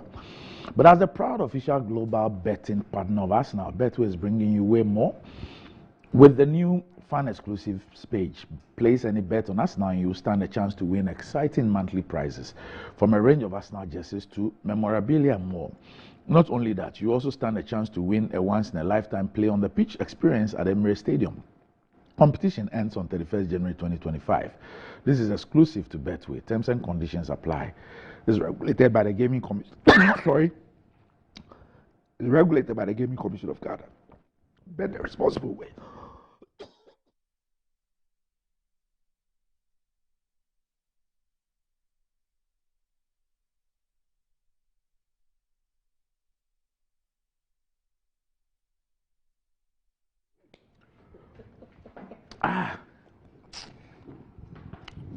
What are you doing?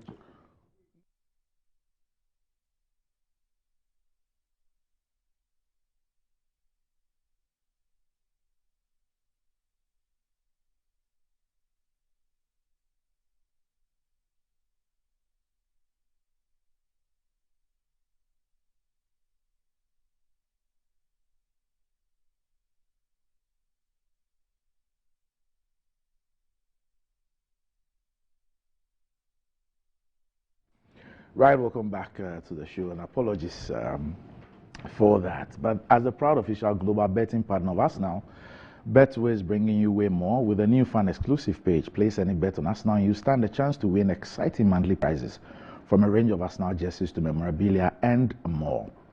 Not only that, you also stand a chance to win a once-in-a-lifetime play on the pitch experience at Emirates Stadium. Competition ends on the 31st of January 2025. This is exclusive to Betway.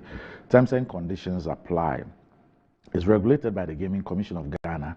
Bet the responsible way. Betway gets way more. Nana? Yeah. Parliament. You're good? I'm very good. By the special grace of God, I'm good. Your punches are what I'm still recovering from. You mean the neck The two massage. punches that you gave me. The neck massage that I gave you. I realized that you didn't do your press ups this morning, so you decided to use my back. No, I mean, Sami Okujeto, well, took a little bit of time to deal with the substance of this matter in Parliament. But then took most of the time to do propaganda. Calling President Akufo-Addo names and calling the majority, well, now they are minority, calling them names, you know, and only took small time to deal with the substance and just went on a free fall propaganda. It's amazing. But Sami Okujeto is excited about what the NDC will do with the new majority that they have. He sounded quite excited about it. Now, I don't know what you are going to do with it. What are you going to do with it? Nothing. You can't do anything with it. Why? What are you going to do? What can you do? Oh, we can do a lot. You have a parliament where the majority is only one, isn't it? 136 to 135. No, I mean the Before this. Or before, yeah, it was 138, 137. So you have a majority, which was just one. Yeah. One. And then you had a speaker. Yeah. You couldn't do anything. No, they had a minority and a speaker. Minority. No, I'm saying the majority was only one. The majority was only one. Yeah. Very, But when you mobilize all your numbers, and then we don't stand a chance. And then you had a speaker. The speaker doesn't vote. You couldn't do anything. On this table, we've lamented and lamented and lamented about your inability to do anything. So remember, under the Constitution, the substantive speaker, he doesn't even have a casting vote. In 2016, Randy, you had a vast majority in Parliament. In 2016, vast majority, so including yourself. You've moved to 2016. What did you do with it? Nothing. So coming to sit here and sing about this majority and what you are going to do, and you can't do anything. Yourself. You resigned. Why are no, come here. I didn't want to add a focal.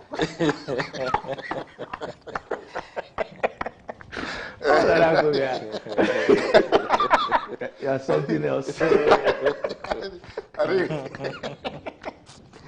didn't want to add a focal, but now that you have brought it up. So add it. I've always wondered, focal, is it Ghana or it's it's a coin name. I always wondered the origin of that. It's not Hausa? Focal. It's not. So, so you can't do anything. Don't come and worry us with this, what you are going to do and what you are supposed to do. You won't do anything. But it's a different scenario. Wait and see. Nana, wait and see. Even you. Yes. Wait. When you were a member of a very important committee in Parliament. I thought we've moved on. Haven't we moved on from that? Moved on from where? And so where are we now? Where are we We're discussing the new majority. And what? The new majority? Yeah. And you brought in Nana Mpemi. Nana the maestro. No, why you do that propaganda and we try to restrain you? You say, hey, now you see? Now you see? Is an area in this Lagos. Tell him. From focus to be oneself. Now there he says that we should focus on the matter. Yeah. And you are bringing Nana Mpemi oneself in the matter. Yeah, because under Article 106, he will have to assent. He will have to assent to our new bills. You resigned from one of the most sought-after committees in Parliament in frustration about your people's inability to do anything. That's why you resigned. So don't come and tell us you have this majority and salivating over this majority. What are you going to do? You won't do anything. Now, Randy, you had said that I have some experience in Parliament. Yeah. It's not some. Hey. It's a lot of how many people when have I say some, it's because people have done 24 years. People have done all kinds of it. Except that for the avoidance of doubt. You know, my resignation letter didn't state why I resigned, just for the avoidance of doubt. Propaganda is becoming too much. Which itself is extremely strange. Putting your own spin. Which itself is extremely strange. But how you can resign without stating let's just state the facts. So, but clearly it was in frustration about your caucus inability to do anything. That's your words. Nana, you were telling us about your experience in my resignation. Now, I have some experience. 16 years experience. And so you said I should bring that to bear. So on this matter, there has been some precedent. Precedent means this is not the first time that status of members of Parliament have arisen. I remember in 1993, I wasn't in Parliament then, but in 1993, remember the case of Mabenga, Moses Mabenga. Mabenga. Yeah, I can always get a Mabenga. Mabenga. Yes, Mabenga. Yeah. So there was some issue about his status. His party wrote to remove him from the party, and so he was going to lose his seat in Parliament. And then I think your internal measures resolved that matter. You remember Kofi Asante? Yes. Yes. He was an NPP member, and he resigned. He wrote to the speaker that I'm leaving the NDC. And so the seat was declared vacant by election. And remember Wayo said it? Yes. He also said, I'm resigning and I'm crossing carpets. During the Dagbon during the Dagbon matter. Okay.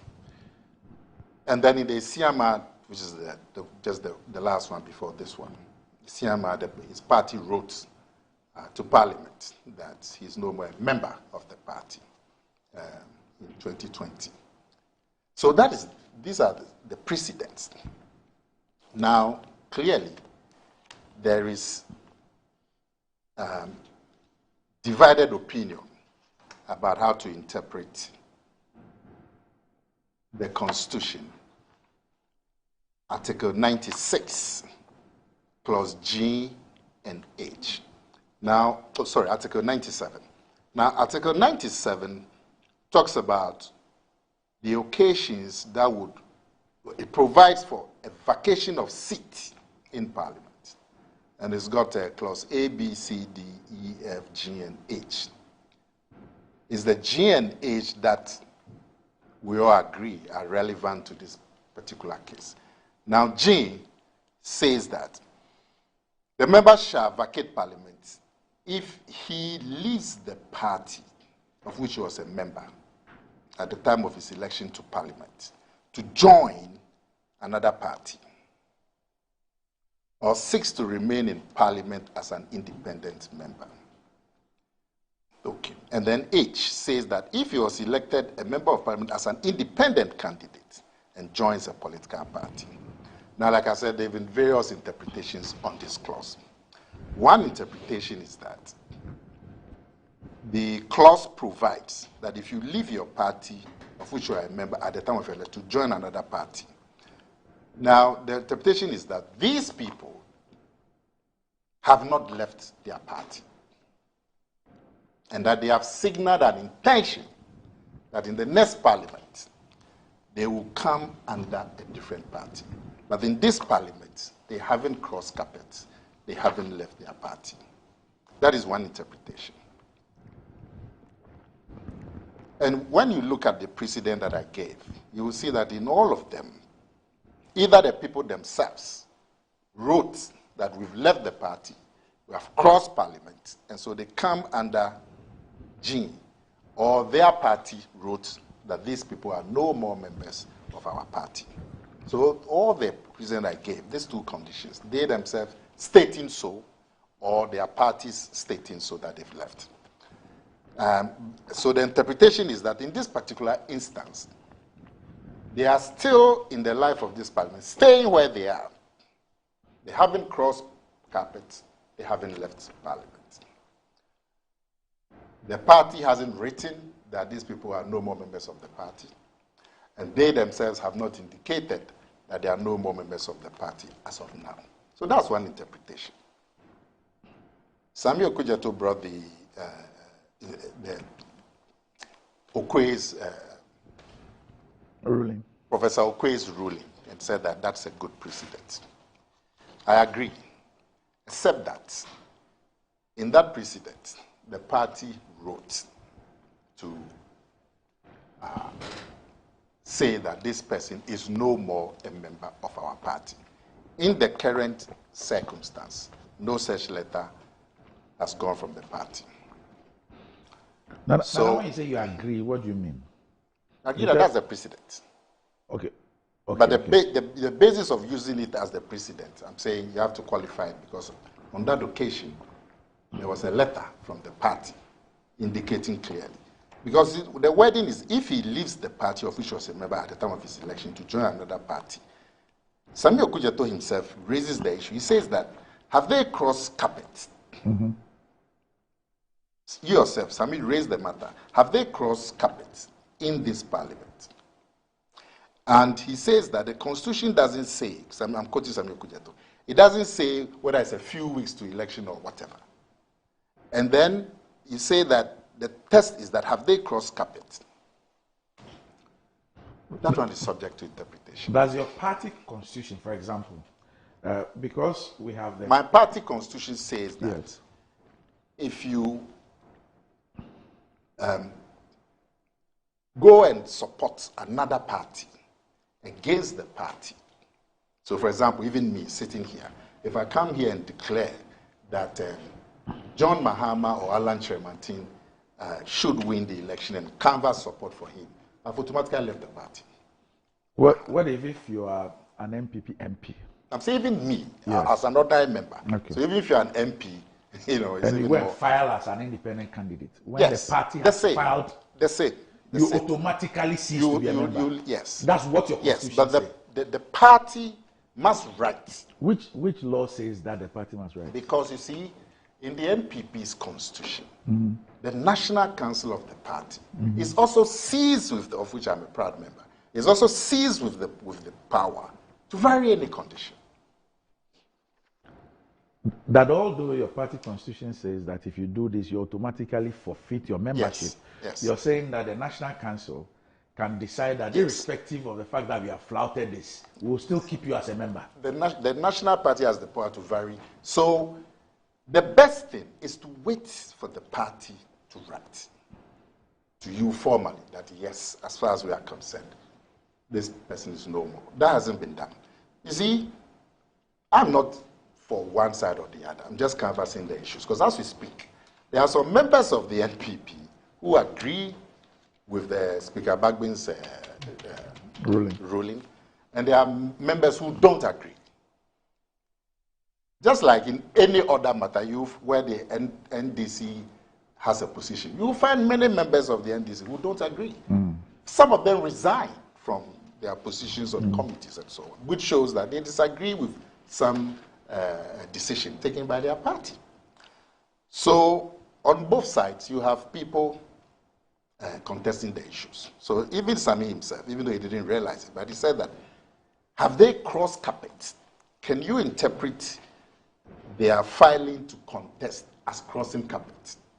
Per your party's constitution, yes.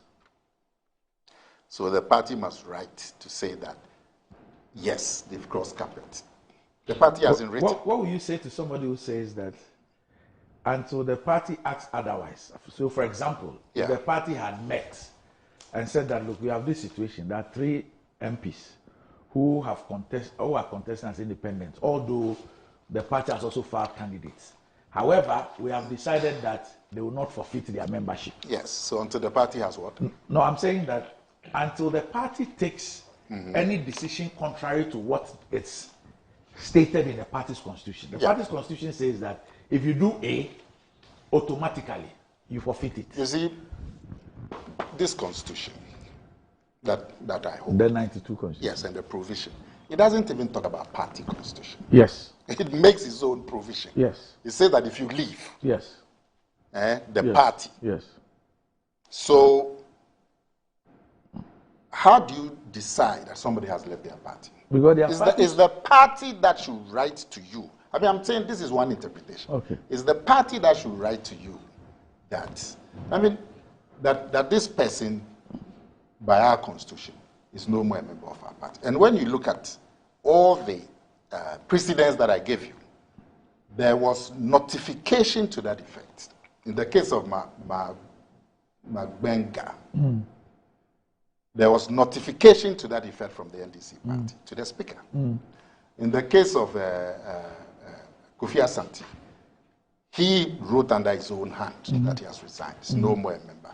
Same in the case of Wayoseni. In the case of Esiama, the party wrote. So in 2 instances, Magbenga and Esiama, is the party that wrote formally to the speaker that this person is no more a member of our party. In the other 2 cases, they themselves wrote. In this particular instance, we don't have notice from the party or from the individuals. So how do you determine that they have left their party? Okay, because now that's why I keep asking you the question, that in your party's constitution, it doesn't say that when the person does this, 1 second. But you see, this the party must write to confirm whether he has. This provision is not talking about party constitution. Yes. You see? Yes. It's not talking about party constitution. So it's up to the party to write that by our constitution, this person is no more a member of our party. But your party's constitution is a public document.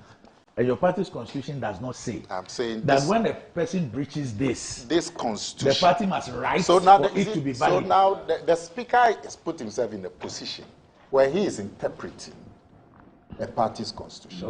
No, you're wrong. The speaker. Because the party hasn't written to him. So he is interpreting the party's constitution. But like I said, all of these matters are contentious. And so they will require a constitutional interpretation. Really? Yes. Because the constitutional provision, there's clearly a lacuna. Which is that Samuel Kujate himself raised one. He says that, have they crossed carpet? We don't know. He said if he leaves the party of which he was a member, and some are even saying that their filing is an intention to leave their party. They are saying that in the next parliament, we will not be members of our party. But in this parliament, we haven't crossed carpets. We haven't left our parties. That's another interpretation of this provision. That's what I'm saying. People have gone to court to seek interpretation. And that is the way that our democracy and our jurisprudence, as far as it will grow. So I'm very happy about it. And I would have wished that Speaker Bagbin had taken notice of the filing at the Supreme Court, seeking an interpretation of this particular provision to make it tighter. There are so many provisions in the Constitution which in their implementation, clearly there's lacunae. And then we have to go to the courts to give guidance on it. I mean, the Constitution cannot have everything. That's why you need the courts. So I would have wished that Speaker Bagbin had waited. But he decided to interpret the Constitution and give a ruling. And I'm sure he did that because he knows he will get away with it. Because he knows there's only, 2 months to the end of this parliament.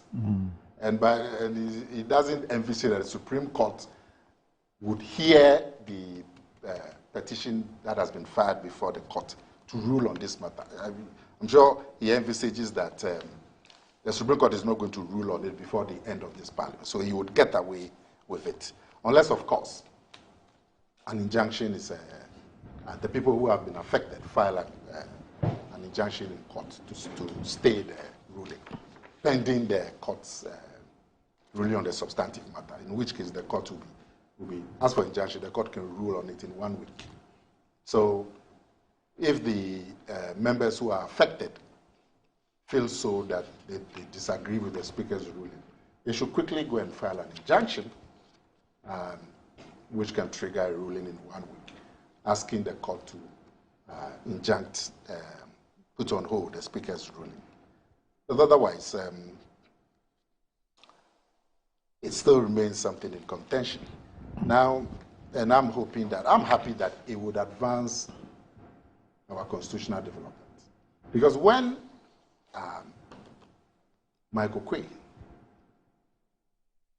gave his ruling on the Siama case, Samuel Kujato is saying that the NPP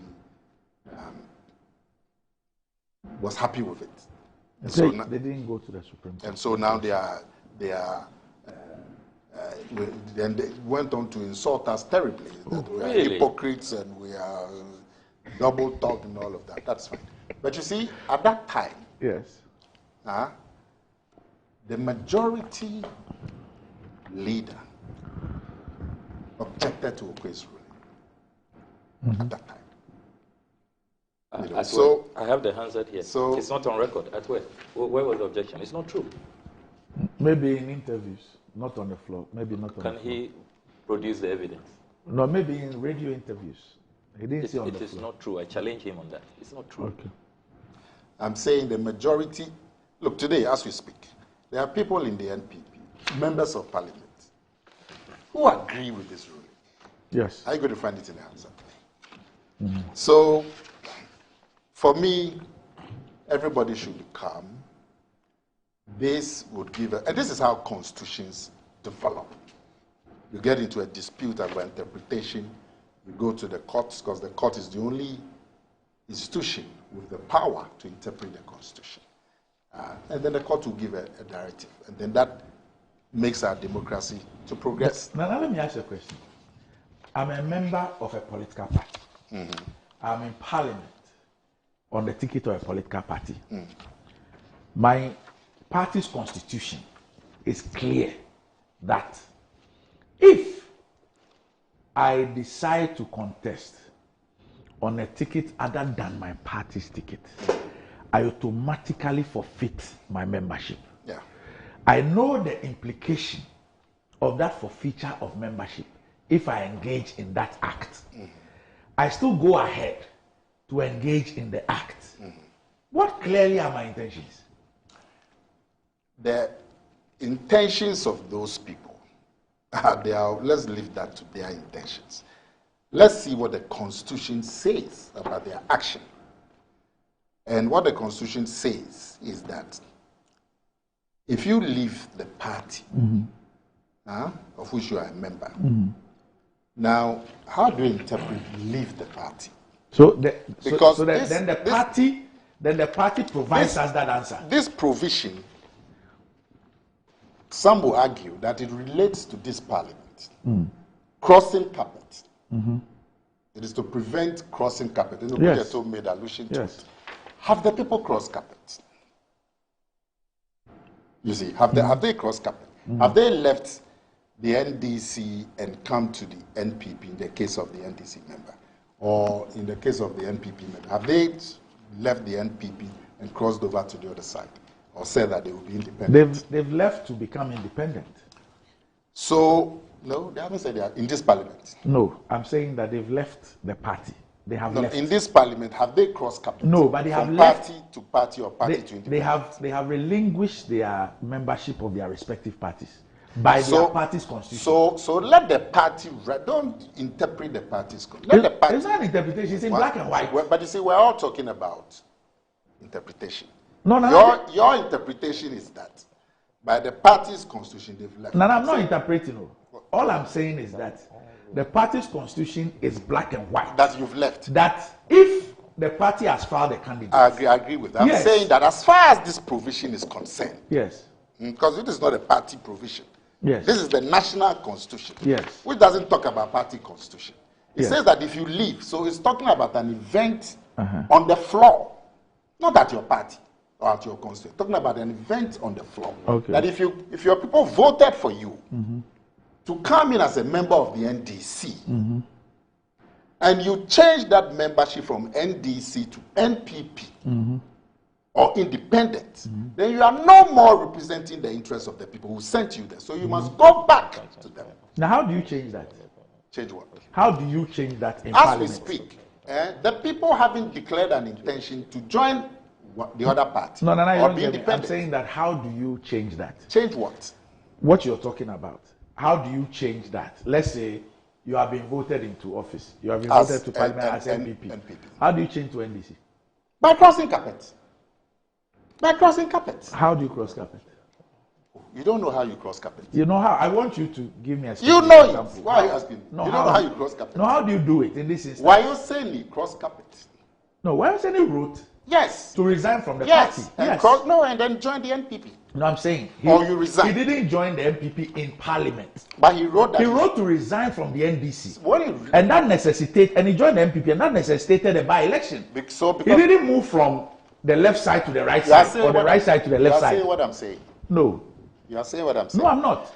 Why are you saying he resigned? Yes. So he can't stay in Parliament when he's resigned from the party upon which ticket the people voted for him. Yes. Because of his resignation. Yes. So, and these people, by their conduct, yeah, their party says that by their conduct, they have left the party. Their party haven't written to you. See, that's the point. Their party hasn't written to you to tell you that by their conduct, they are no more members of our party. No, but political parties are public institutions. I know all political party constitutions are public. So if the constitution doesn't say that if that happens, the National Council or whatever must take XYZ steps. It says that once you do that, automatically, and if you read Professor Okwe's thing, in fact, the letter that the MPP wrote Nana, look at this. Nana, the letter the MPP wrote to Speaker Okwe, they pointed out to the automatic forfeiture. They didn't say that. So as a result of that, we took them through process A or process B. So what is Bagbin? What is Speaker Bagbin relying on? The NPP constitution, the NDC constitution, and not the national constitution. What is he relying on? Both. Really? Yes, both. That's what I heard. The constitution here doesn't refer to any party's constitution.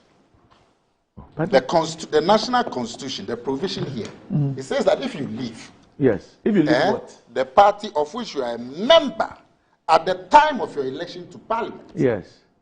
So it's not talking about. But you can only it's find. Talking about. Nana, you can only find the basis for the proof of your leaving the party in the party's rules. Randy, you won't find that in the national constitution. I agree with you that is your interpretation, and you can canvass that.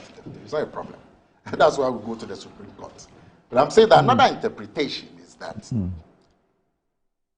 this provision is meant or is refers to crossing carpets, joining another party in parliament, or resigning. That is what it refers to. That is my interpretation. And that is why we're saying that this interpretation, if there's dispute, we must go to the Supreme Court. Is forfeiture of membership not resigning, not resignation? Forfeiture of membership, is it not resignation? Well, whatever it is, you are no more member of the party, whether you resign or not. Yeah. So which interpretation do you need for that? No, but that is the party's constitution. I thought this is the party's constitution. That is not the national constitution.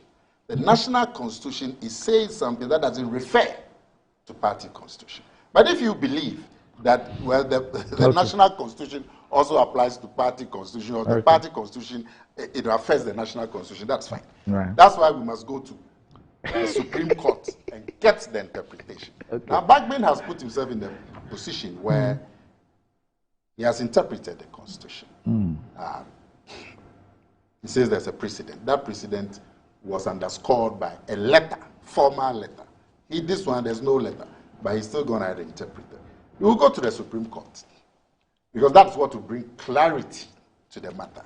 You agree that when there's any constitutional dispute, it's the Supreme Court that will bring clarity and guidance to the matter. So I'm happy. But the thing is that the Supreme Court, I don't think it's likely that they are going to sit on this matter before the end of December. So Bagbin knows he will get away with it because of the timing and all of that. The immediate remedy in my mind is for any of these four affected people to file an injunction application at the court, that pending the Supreme Court's sitting and on the matter,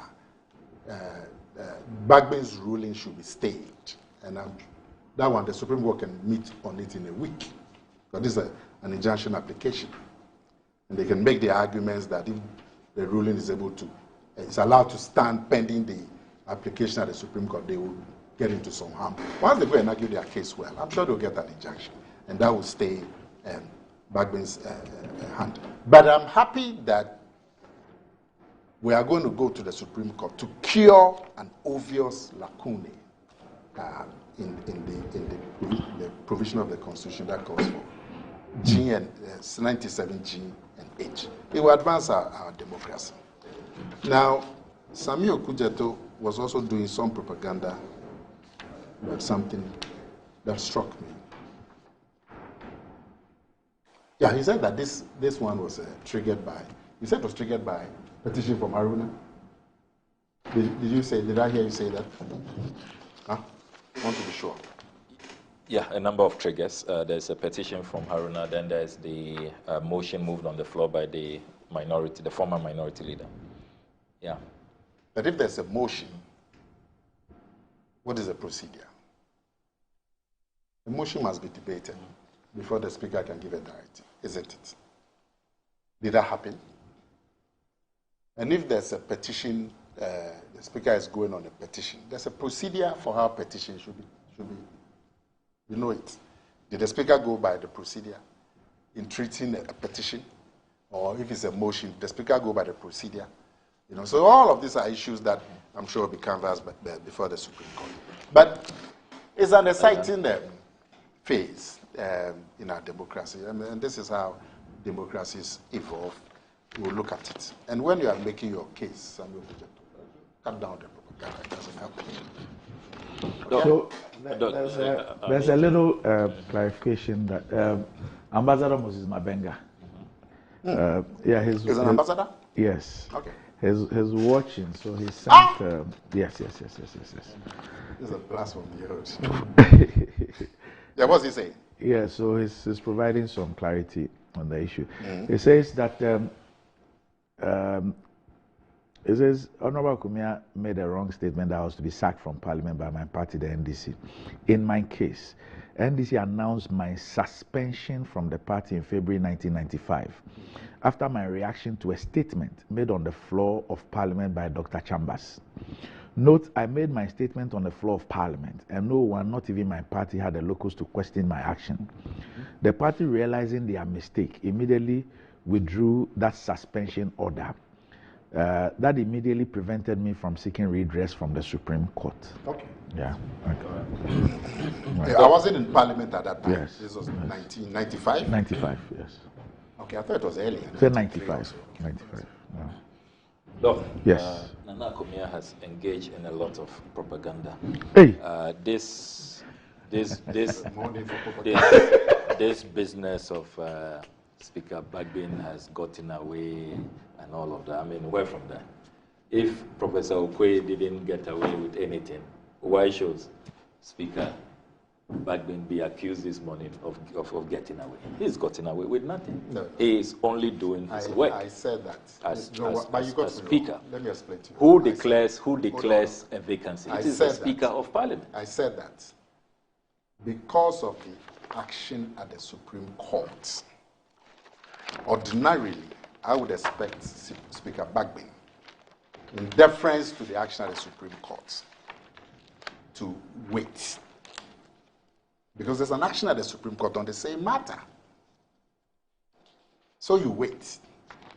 But he's still gone ahead and given a ruling. I'm saying that he knows he will get away with it, because by the time the Supreme Court might sit on the matter, the term of the Parliament. If you had followed proceedings. In Okwe's case, there was no action at the Supreme Court. If you had followed proceedings yesterday, it emerged clearly that there was no notice before Parliament. No court processes had been served. Indeed, the Right Honourable Speaker spoke at length to explain the circumstances under which the former majority leader, who was attempting to direct service, failed in that quest. So there was absolutely nothing stopping the Right Honourable Speaker from delivering his ruling. That matter was settled yesterday, and the Speaker addressed it extensively. So let's not create the impression that the Speaker I heard him speak about has defied some procedure for service and all that. Yes. He said it wasn't proper. Yeah, there was. Yes, they didn't follow due process. But he knew of the action. So there was no knowledge, and there was nothing. Yeah, but did he stopping Parliament. Randy, did he know about it? He made clear that there was absolutely nothing stopping. But he said he hasn't been served. Yeah, he was responding to what I think the Chief Justice had given a practice directive on how the Speaker should be served. So there was a procedure. Exactly. And so to the extent that wasn't done, that procedure was not followed. But he knew or he knows about the action. It is immaterial. He had not been served. Due process had not been followed. And so there was no impediment, absolutely no blockade. Nothing prevented the Speaker from proceeding yesterday to deliver his very erudite ruling, which he did. His very what? Erudite ruling. Very erudite, very lucid, very succinct, ruling, I can give you more adjectives if you want. You have shown us that you know some English. It's okay. Don't worry, I'll forgive you. For acknowledging that you know English. So what is he forgiving me about? So, Doc, now let's... what are you forgiving me about? You don't want to be forgiven too? No, I have acknowledged your English prowess. You say you are forgiving me. For what? For acknowledging your prowess in English. You did it sarcastically. His nana young from the bonnie. Clearly. So even forgiveness too is a problem. You know, you can't even forgive them.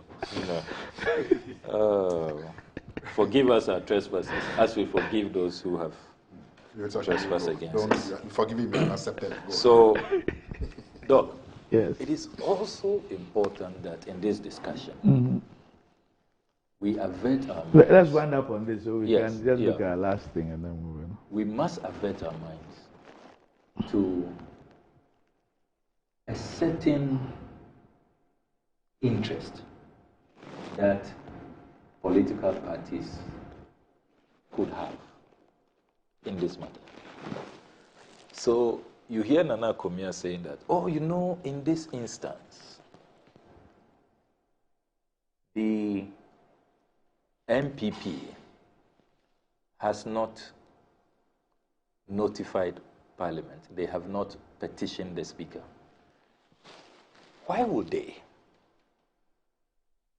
When the MPP knows that despite its constitution, which Professor Okwe has lucidly expatiated upon in this 7th November ruling, pointing to the automatical trigger when you look at the MPP constitution, which he quotes extensively, Article 391 of the MPP constitution. The question that we must all ask is that where the political party has an interest, in this instance, they know that if they petition the Speaker, as they did in the case of Honorable Isiama, they will be disadvantaged.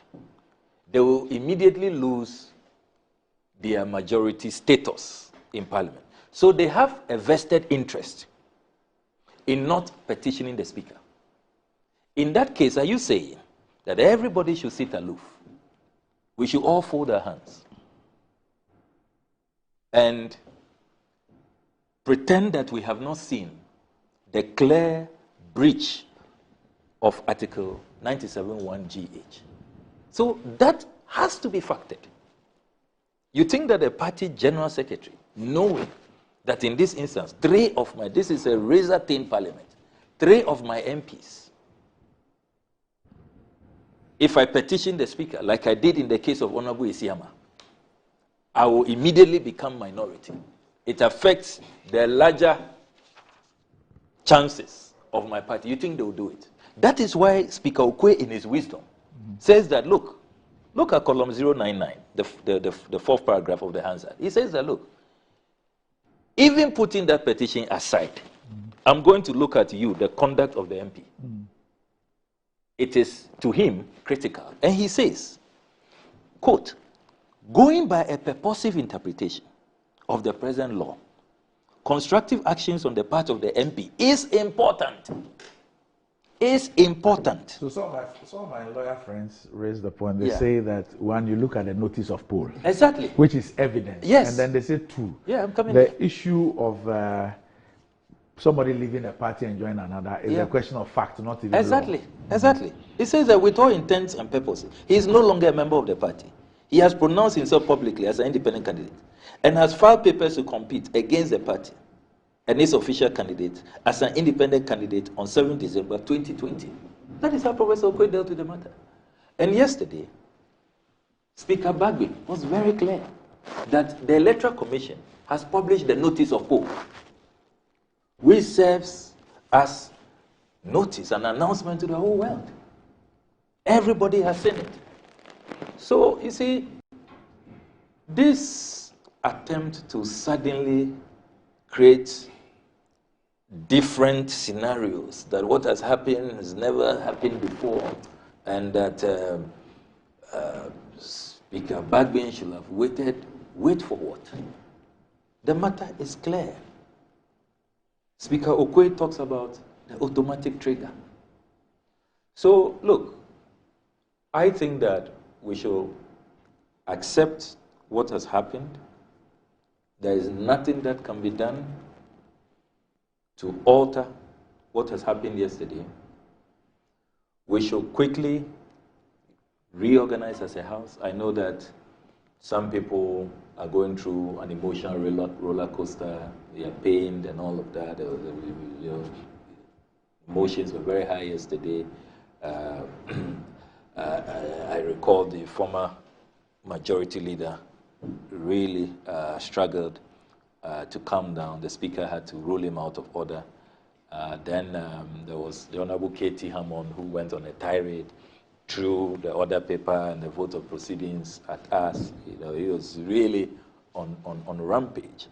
But that was in the heat of the moment. It's been some hours after. I think that cool heads should now prevail. What has happened has happened. Nothing can be done about it. Let's see how we work together. We should act maturely. Let's act as adults in the room. Let's see how we build consensus. Let us agree to work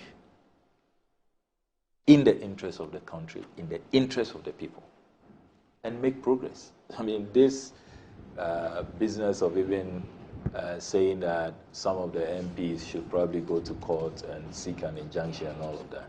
Look, let's be very careful the kind of precedents we want to set. Parliament is an arm of government, independent, must have its own rules. Independent organs should be allowed to carry out their mandate under the Constitution. And we should be very, very careful about this business of people wanting to stampede Parliament.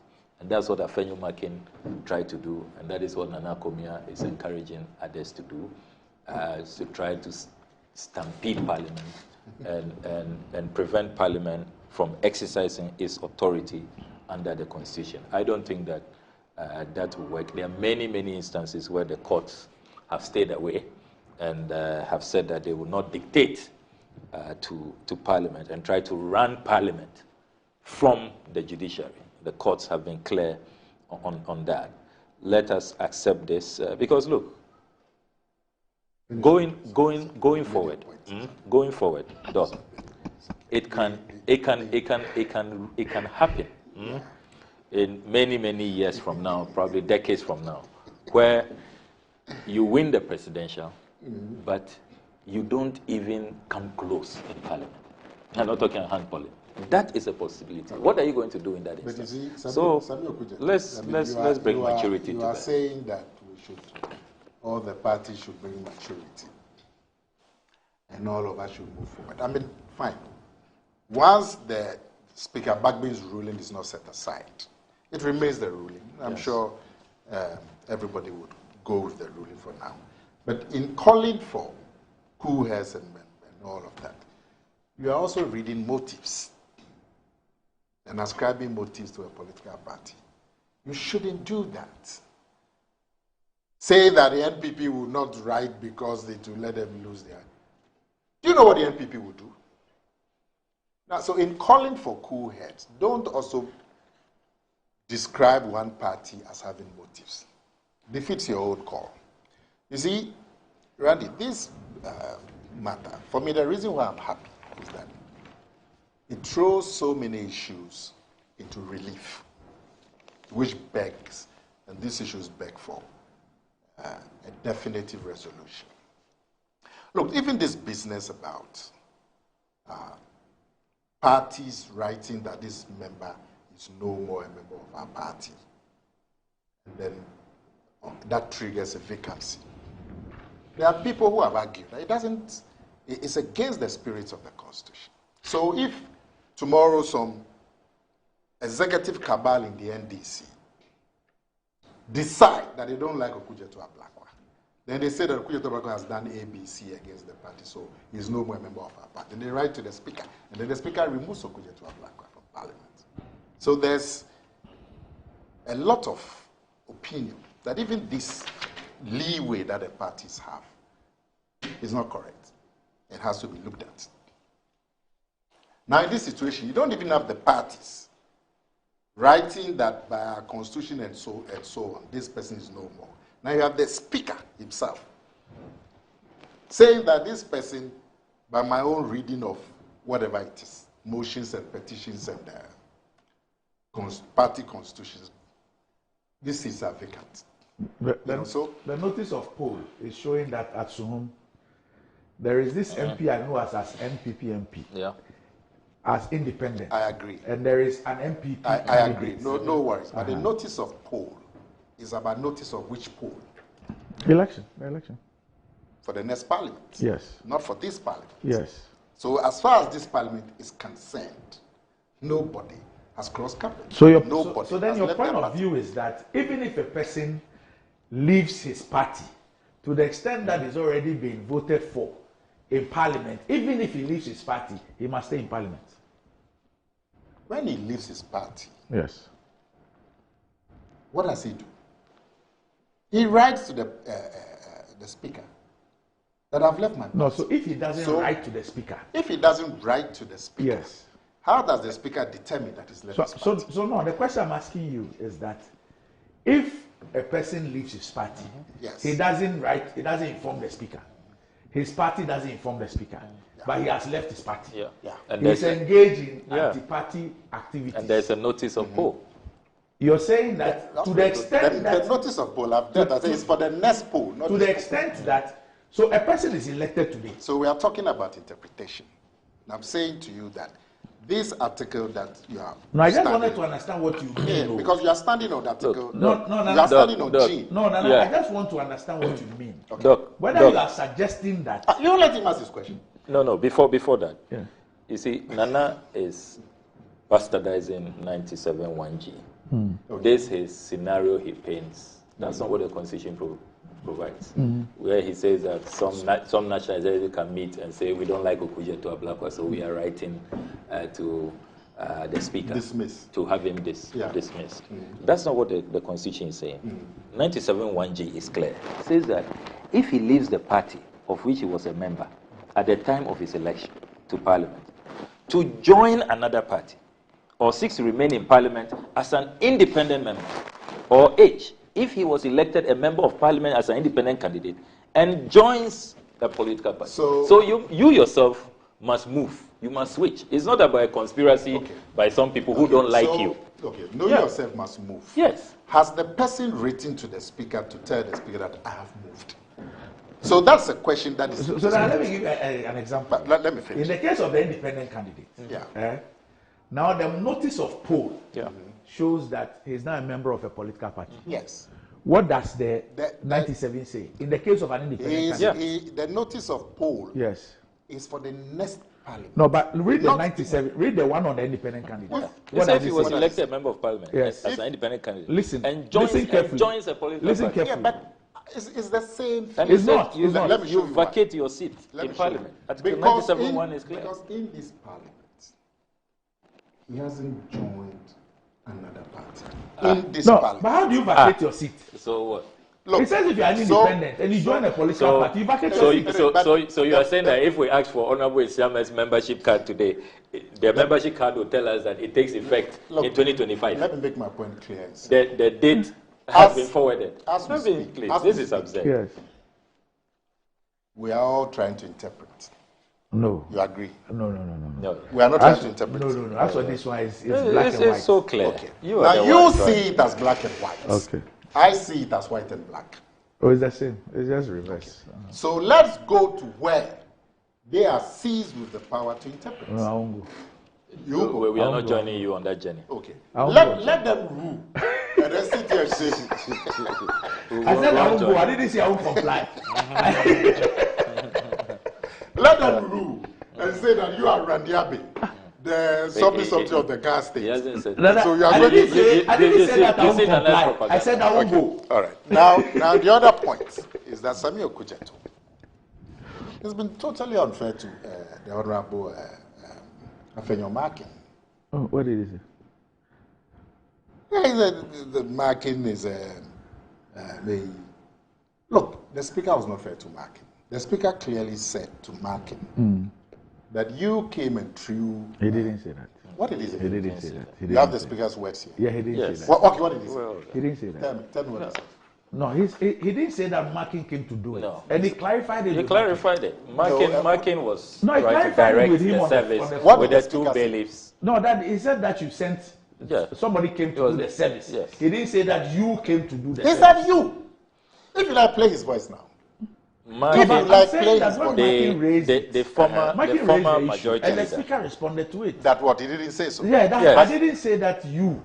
But he used the word you. So if the Speaker didn't mean Markin, but he used the word you. So Markin had every right to be upset.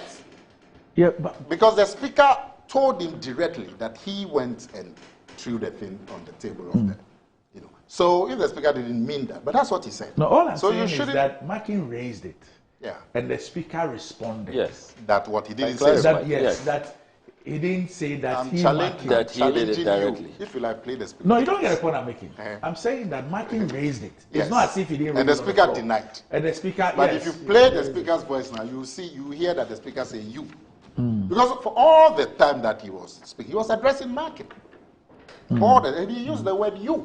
I've listened to it 5 times. If you follow the proceedings, it is the Honorable Afenyo Markin, the minority leader, who was misbehaving right from the outset. I have to be clear. Okay. Now, he sought to even claim that when speakers provide a ruling, when speakers provide a ruling, the convention is that leaders are allowed to speak. It is not the case. It is not the case, and he was exposed. You let me finish. Yes. Write it down. Look at all the documents that you have. Why are you still not letting somebody speak? Now, I'm saying that the Speaker accused Markin of an action. At least the impression that Markin got could be right. I'm saying if you got Annie to play, you hear the Speaker say you. Okay. Yeah. Which created the impression that he was referring to him personally. That's what Markin was saying. Now, so although he later clarified it, that was what the initial thing I just said. Okay. Now, the other thing that Samuel Kujeto said says that I had made a suggestion that the people who have been affected, one of the redress, if they want, is to go and seek an injunction. I do not see how the Supreme Court is going to rule on this matter in a timely manner. But you see how the injunction can be given in a... Yes, so one recourse left to them is to seek an injunction. Okay. That would say that the Speaker's ruling should be put on hold pending the decision of the Supreme. And it's within their rights, and the law allows Ceased and desist. Now, yes. Now, Samuel Kujeto is saying that we should be careful and that Parliament is independent and all kinds of stuff. Who doesn't know Parliament is independent? But under our Constitution, everybody knows that no one organ is totally independent. You know it. You know this thing. Why are you forgetting these basic principles because you want to do some small propaganda? You know that under the three arms, none of them is totally independent. You know it. So if anybody goes to the court to seek an injunction, he is not undermining Parliament for you to come here. I have been worried about how the Supreme Court, upon the invitation to meddle in, not meddle, the invitation to get into business of Parliament, has handled things. One example I can give you is when the President's powers under COVID, somebody went to the Supreme Court over it. The Supreme Court waited for over 2 years after the COVID and everything had ended and everything to now tell us that it was wrong. You mean the emergency powers? Yes. That it was unconstitutional. Meanwhile, people had been affected by the exercise of those powers. And why a person went to court was that the person believed that the thing was unconstitutional and was asking the Supreme Court to intervene, so that people are not affected by an unconstitutional act. Exactly. Yet they waited for all that period. Waited forever. Now, secondly, if you look at this this season disease issue, look, as we speak today, a decision by Parliament is being held in abeyance. For how long? For how long? But if you take the issue of e-levy, people are paying e-levy. So, as to whether something is constitutional or unconstitutional, a decision is given with alacrity. Another one is in abeyance for. It's troubling. All these things that you are saying are good. There's no problem. I mean, the Supreme Court is subject to criticism. Okay? And so we can raise issues about their conduct. I mean, we all know, even the more graphic case is the George Amu case. Said that yesterday, somebody, I hadn't heard of him for a long time, somebody came to me and we're talking about it. Even the more graphic one is the George Amu case, where Georgia, 1996 or 7. Yeah, it started from the High Court. It was 1996 or 1997. 96 election. 96. For 97 so let's say 90. So 97, George Amu petitions the court that I won the elections. That was the High Court. And even the Electoral Commission admitted that they did an error. They gave Amu's results to another party. They themselves wrote. And yet, we all know, it took 4 years when the parliament that Amu was seeking there was over. So we can criticize. So 16 years on from Amu. So, 1 second. So we can criticize the Supreme Court. I don't have a problem. I mean, they are not about that. 16 years. But you would agree. 16 years on from Amu. Yeah. 16 years on from Amu. Yeah. A court decides to entertain and hear the Sal case. After over 3 years. Only to tell the parties that I don't have jurisdiction. But I'm saying that we can criticize the Supreme Court. There's no, I mean, all of these things, we are not happy with it. The timing, I am looking at some reform that can introduce some time. Even beyond the Supreme Court interpretations, ordinary cases at the courts. You have some ordinary case, land case, you are big A, so you know about land cases. Can go for 20 years. 20. And then 50. There are some and then people, the parties die. You know, so there's so much that and they keep overturning at every stage. There's so much that we can talk about the judiciary and how to make it better. You know, so that's not a problem. But as we speak, it is the Supreme Court that is seized with the power, interpretation. And the law provides for it. So they may exercise that power in a way that we can criticize, like we are doing. We all do. But that doesn't take away their power to interpret. And when anybody goes to the Supreme Court to look for an injunction, it is also within their rights to look for that injunction. Okay. You know, I'm always saying that Bagme knows you get away with it because I don't see the Supreme Court sitting on this matter in 2 weeks. But you see them injuncting his decision. As for injunction, the nature of an injunction requires an immediate say. If the Supreme Court will not be in a position to deal with the matter expeditiously in days, I don't even think that they should entertain an injunction. And I'll tell you why. In the case of the sexual rights, whatever, the LGBT. Yes. There was an injunction case before the substantive. The position of the court, chaired by the Chief Justice, was that when it was the ruling on the injunction was due, all parties had filed their processes and had done everything. Her decision was that she was not going to give the ruling, and that she would give it together with a substantive case. So in that particular matter, the Supreme Court declined to give an injunction. And the decision on that. And decided that they will put it together with the substantive matter. And Doc, let me remind you. And to that extent, the Parliament's thing is still in abeyance. And you know so that in the e-levy case too, we sought an injunction. The Supreme Court held that they would rather ask the GRA and the Ministry of Finance to keep proper records of everybody paying the e-levy. So they won't grant us the injunction. But what? So that in the event that the substantive matter is determined in our favor, then there will be refunds. But Randy, what we are talking about... Can you believe that? So they can calculate my e-levy after. Yeah. Can you believe it? Yes. What we are talking about is the Supreme Court ruling on an injunction. Yes. Yes. We may disagree. No, those are the examples I've given. Yes. But I'm saying, I'm saying they are perfect. But it tells you that they ruled on an injunction. And they said that this and that. But the point is that they ruled. They gave a ruling. No, they didn't. Okay, they gave a ruling, but yes. they didn't grant. They didn't grant. No. They didn't rule on whether we are granting or not granting. Yes. They said that we will not. But that's a ruling. Announce the decision. That's on the LGBT. We will add it to the substantive matter. But that is a ruling. That is a ruling. Yes. So basically, I don't say anything. So that injunction option is left to the parties concerned. All right. Okay. Yes, they can go and seek an injunction. So, and if they do that, even when they do that, they haven't undermined Parliament or anybody. All right. They are just exercising their right to the rule of law. Okay. So get away from that. No matter Nana Kumie's gymnastics. So, let's get on. No matter his gymnastics. No matter his theatrics. We are the majority.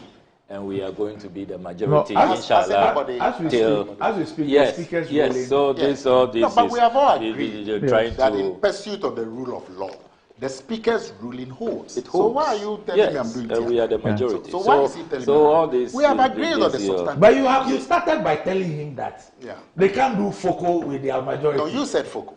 Oh. Look, just to settle a matter on the Afenyo Makin intervention. You know, he sought to create the impression that after rulings of speakers, the convention is that leaders are allowed to make comments or to debate it. The speaker rightly checkmated him and told him that there is no such convention. He has been in the House since 1993. And indeed, if you look at this Hansard, as soon as Speaker Okwe finished his ruling on 7 November 2022, he moved to suspend sitting. No leadership was allowed to make comments. So what he was seeking to do, you know, that's the convention, the speaker must allow me to speak. He was totally out of order. Right. And it was not consistent with parliamentary procedure. And the speaker put him in his place. So you are trying to distort matters and you are just being unfair to the speaker. Now, Doc, I have to. No, we are not aligned to respond. It is my time. It is my time. No. Doc, I intend to use my time. I invited you to move on to the next issue. Yes. Once you raise this issue, let's talk about it. It's only fair that no, but he had been unfair to the speaker, and I had to set the record straight. So I'm saying the Speaker of Parliament, Alban Bagby, when Makin, the then majority leader, was making his contribution in response to the ruling, the Speaker didn't stop him. The Speaker allowed, in fact, the Speaker even tried to explain when Makin said, "You've accused me," and all of that. Meanwhile, Samuel Kujato, who's not a speaker? Who's not a speaker? No, he was stopped when he said that he is rising to speak. Indeed, the speaker even asked him to provide the standing orders, upon which he was seeking to comment on the ruling. The man you clearly didn't follow proceedings. But the speaker was in the chair. Thought he was okay to come back at him. No, you are wrong. You are wrong. That's not what happened. And that is when he went on about the speaker being unfair to you and accusing. Then you sitting here who's not a speaker. You said you had no right. All right. Okay. Go and watch the proceedings. You clearly didn't follow proceedings. Okay, so didn't you hear him speak after the speaker? The fact that you heard him speak, does he mean that you know what transpired? Nana is totally misleading viewers. All those who watch the proceedings know that you are peddling falsehood. What's happening? Yes. Didn't you hear I did. So what is he doing? Can I speak, Nana? Can I speak? Your propaganda is not supported by Randy. Okay. Even Randy. We hear you fine. I mean, these are his tricks always, so that we don't discuss substantive issues. Parking speak after the speaker's ruling. Sami, please go ahead. You didn't. You are sitting on the floor. Dr. Can you mute his mic? Please go on. Mute his mic and let's have a more substantive discussion. So, Doc. First time on Good Morning Ghana. Doc. Yes, sir. Oh my goodness. Oh, Nana, can I speak? Sammy, go Can I on. speak? No, but how can I Just speak go when on, Nana just is go on. being so When unruly? you start, you stop. Go on. Oh. But look at what he's asking you to mute Okay. my mic. No, it's fine. It's fine. It's fine. No, but even the Nana, don't Sammy? forget, Nana, you are the elder Sammy, here. yes, go on. So you should set a good example for us to follow. Look at what you are doing. I'm checking you. And when I'm checking you, you say, hey, Elder. let me check you. Son of man, How can you please ask go on. somebody's mic to be? He's sorry. He's sorry. Go on. Are you sure? Yeah, he's sorry. He's sorry. Go on. You must have it in his own. Yeah, he's sorry. Look, we will discuss this scandal. Please go It will on. be discussed. We discuss what? This one. This scandal will be discussed. Go on. Look, There's a scandal. I don't know. Doc, Yes. the now NDC majority caucus Yes. is keenly tracking a number of midnight contracts. You're calling them midnight contracts. Okay. These people are signing new contracts like there's no tomorrow. They are practicing the 24-hour economy. And they are so unconscionable. Yes. You understand it better. Oh my goodness. Shall we go on? Oh. They are unconscionable. Yes. They don't follow due process. They do not follow the procurement laws. Yes. And these contracts, we want to serve clear notice that those who engage in this, if they think that they are going to tie the hands of the next government, and for that matter, the Ghanaian people, and present us with a fait accompli, subject us to this humongous financial loss, we are not going to accept it. The latest one we are tracking, Doc, is a $38.2 million deal. 38? Yes, 38.2 million. US dollars? Yes, US dollars. Under the guise of providing visa services. On the 2nd of October, the Ministry of Foreign Affairs entered into what they are calling an enhanced agreement with a company known as Access Citizens Services Ghana Limited. Now, Access Citizen Services Ghana Limited, this is a company that was hurriedly incorporated on 4th October 2021. And then a few months, a few months after, they gave them, so they started with a 2022 contract, 20th August 2022, to provide premium services. So they started in London, moved to Berlin, and then subsequently New York. So those who wanted premium service, those who wanted expedited service. The story so far has not been the best. We have been asking at the Foreign Affairs Committee that we want to see the original contract, the 20th August 2022 contract. They have been defiant. They have, on all occasions, not given us the contract. Now I have intercepted all the contracts, the 2022 one, and then the latest one. Now, that 2022 contract, which was limited in scope for just premium services, those who wanted premium passport, premium visas, expedited service. Will you believe that on the 2nd of October, on the instruction of the foreign minister, the chief director of the ministry, Ambassador Ramses J. Cleland, signed this very unconscionable addendum to the 2022 contract, where now Access has been given access to all visa applications except protocol visa applications. They are going to handle everything. It's no longer premium, no longer expedited, everything. Where? All over the world. All Ghana's all over the world, yes. This is about outsourcing of what? Visa? Yes, visa processing application, the front end. The ministry wants to outsource. Yes, it has outsourced it by this. Everywhere in the world. Everywhere in the world. And shouldn't this contract come to Parliament? We were kept in the dark. It didn't come to Parliament. Not even the Foreign Affairs Committee. But that's a Ghanaian company, right?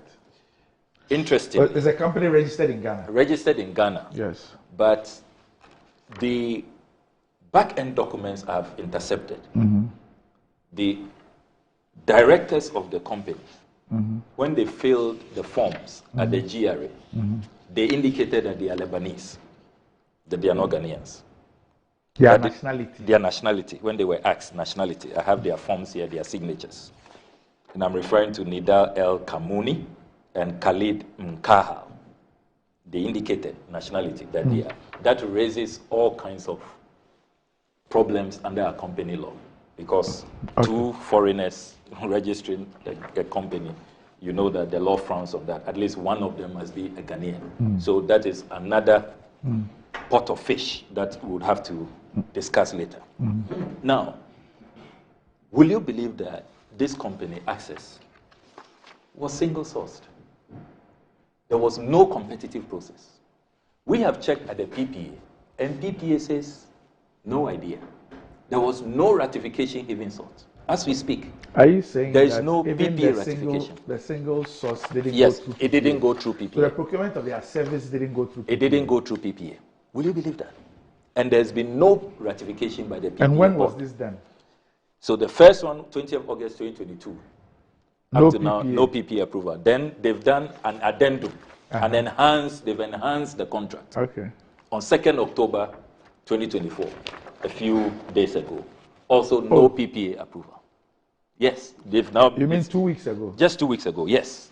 Provided them an enhanced... So there is addendum that gives them the whole world? Yes. The ministry shall... How many missions The ministry shall, with the exception of protocol visa applications, direct all other visa applications to be received at the premium application centers before being further processed by the missions, whether submitted online, in person, through an agent, or by post.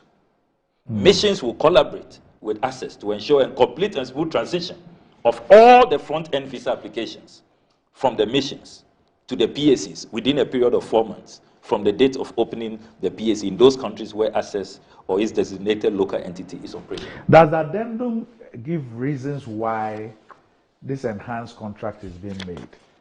For example, is it on the basis of their performance with the premium? Do we have a problem that we seek to solve? Brilliant question. Is there, what's the Brilliant basis? question. What's the Look, basis?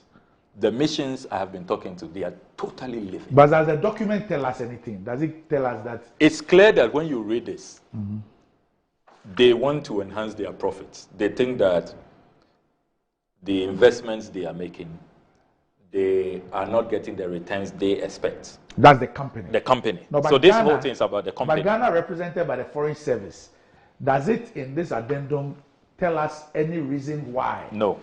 It needs to expand the scope of... Absolutely not. Absolutely not. And you know what is so shocking about this? There is even no obligation on the company in terms of how much they must invest. No obligation. And yet, look at the sharing arrangement. So, will you believe that all what the Ministry of Foreign Affairs will get from this is just between 3% and 10%? The company is getting more than 90%. So the company, if you look at Schedule 3 of the addendum, it says that in the United Kingdom, they will charge £45 to all visa applicants, £45. Now, in a month, under the new contract, if the applications received per month is greater than 79 and less than 120, the Ministry of Foreign Affairs will get 7%. If the applications received are less than 80, the Ministry of Foreign Affairs will get only 3%. Can you believe that? If there is a boom, a hyper situation, more than 120 applications a month, there is a cap for the ministry. The ministry can only receive 10%, no more than 10%. And it's a similar situation. United States, $55. Germany and Italy, €55. China, $55. All other countries, $55. And it's 3% for the Ministry of Foreign Affairs and Regional Integration. So unconscionable. Meanwhile, in this contract, they themselves admit that we have invested heavily to build capacity in our missions. We have bought all kinds of biometric devices for our diplomatic missions abroad. Under clause 5 of this addendum, they are going to rent those equipments. The company will rent those equipments, exposing their lack of capacity. The missions that you are denying this service, which has been a source of IGF, which they used to run. Look, government is struggling as I speak to you. The government owes salaries, owes rent for a lot of our foreign service staff across the world. This has been a long-standing source of IGF. It's all going to this company. They are going to rent biometric devices of these missions. Now, Doc, you haven't heard everything. This company envisages that we will soon have to launch the e-visa. And Doc, you know that many countries across the world have introduced the e-visa regime. Indeed, all our neighbors. And it's one of the areas that we have been too slow as a country. I know the processes started since 2007, but other countries have gone ahead of us. We are lacking behind. So e-visas and then visa on arrival. Will you believe that under this agreement, this company is virtually placing impediments on the way of Ghana attaining our e-visa policy objectives? It says that in the event of the introduction of new technologies such as e-visa and our policy decisions which may reduce the number of applications to be handled by access in the duration of the agreement, the ministry shall officially inform access of the intended change in advance and within a reasonable time to allow access to make the necessary adjustments. In the event that the government intends to introduce new technologies such as e-visa applications, the following steps shall be followed. In line with the applicable procurement laws and regulations, access may submit a proposal to the ministry or government on its solutions to the e-visa policy for consideration. So they have to be considered first in the event that we want to do e-visas. Now, it says that where access is not successful in its bid, the parties shall, within a period of 3 months, work towards an arrangement to enable access to realize the forecasted number of applications estimated to be processed within the contract duration. So, clearly, we cannot launch an e-visa regime without the say-so of this company. I mean, why is this company so powerful? And why are they being given all of these privileges?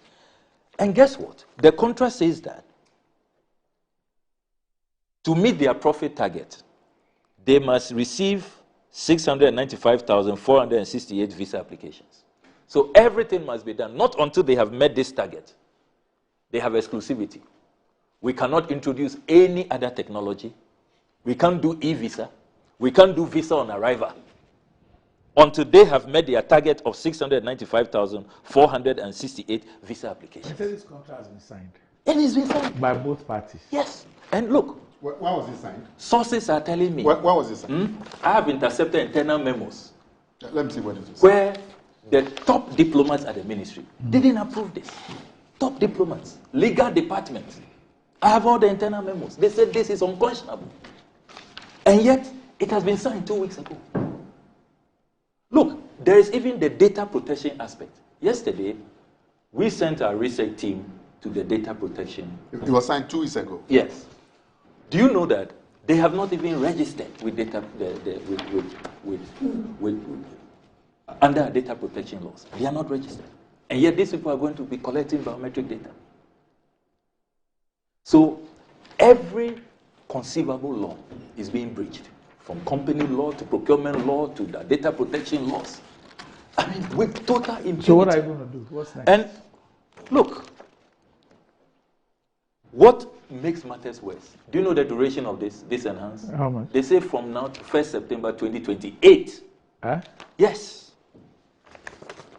So it's like a 4-year contract? Yes, from now to 2028. That is the duration. That is the duration of this contract. It's not going to PPA. Under clause 6. It's not going to PPA. No, it's not going to PPA. The original has not gone to this PPA. addendum shall be valid for a period of 5 years. 5 years. Post the end of the pilot phase. The pilot phase is when? Ending 1st September 2028. Okay. It's here, clause 6. I mean, what is going on? And it's not gone through PPA. No, it's not even the master PPA agreement. No, the master agreement didn't go. The addendum didn't go. And these people have already written to all embassies. You have written to them? Yes, they've written to the embassies that they should hand over everything, all front-end processing, to this company as a service. Where's the letter? They've written to them. Where's the letter? You have it. I just want to see it. I have been informed that they have received the letters written to them. And you see the internal memos where top diplomats raising national security concerns, raising data protection concerns, raising the unconscionability. Look, already they complain about the 2022 arrangement. Do you know that in 2022, in the United Kingdom, when they charge £45, our Ministry of Foreign Affairs said they will take only £7. But Randy, Europe, isn't 55 it the same euros, thing that we take only UK does for the other side? Yeah, they've outsourced some of the premium services portions and those things. It's the same thing that they But I don't know the revenue sharing arrangements and the capital commitments and those things. We don't know that. And those are also for specific countries. Not at least open up the process. Let us know about it. Inform Parliament. Let your committee be apprised. The Foreign Affairs Committee should know about this. Follow due process. Follow the laws. Look, if you look at this government business outsourcing, we have giants. You know, the VFS of this world, OLS and all of them. There's enormous expertise and capacity in that field globally. So why single source? No track record. This is their first contract. Or maybe the 2-year track record. The 2-year premium service is what is giving them the track record. How? And even they themselves, when you read this agreement, clause 1A, they themselves concede that they don't have some expertise, and they too will outsource. Huh? Yes, it's all here. They will outsource? Yes, they too will outsource portions. Yeah. Look, these kinds of public contracts, because of the interest, the public interest, I always advocate that this contract should be done in a way that all stakeholders are consulted. So a major stakeholder like the Parliamentary Committee on Foreign Affairs, they should be, this process should involve them. Just like I keep asking, so what was the basis? And Should maybe involve there's a them. reasonable... But Samuel Kujeto is saying the committee doesn't know about it, the Parliament doesn't know for about 2 years. PPA doesn't know. No, you know, even if there is no express provision that you should subject some of these contracts to Parliament, it's in the best interest that you do so on the abundance of caution. You know, so if, like Sami is saying, he says it's just 2 weeks. 2 weeks. 2nd October. 2nd October. Yeah. So are you going to ask the minister or the deputy minister to come and explain? Yes. That's the minimum. We've triggered the process. Yeah. Because you're also talking about the rates and all of that. Yes, the rates. You know, so 3%. As and there's no obligation on them as to how much they should invest. Okay. In terms of governance, public institutions, this kind of contracts should always be involved Parliament, because Parliament has oversight. And fortunately, Parliament is multi-partisan, you see. So that it comes out as a national document. When it's done on the blind side, Samuel Kujeto is saying that none of the committees of Parliament was involved. If it's done on the blind side like this and issues come up, it doesn't reflect on our governance. But happily, you are now the new majority until the proper injunction comes. Take the opportunity and ask them to come and explain. So over the 5 years, the company walks away with $38.2 million. Then Ministry of Foreign Affairs gets only $2 million. How? And you are saying that if we did it on our own, we'll get yes, more than yes. So we'll get all this. That is how the embassies are getting IGF. I mean, for 38 million women. Not my joy. Not my joy. Not my joy. Eh? No, maybe was not my joy. Inga share insurance. But you even ever, it was 2 years after you got to Parliament that you went, then Ga. Even ever. 2 years after you got to Parliament that you learned. That's why they speak tree.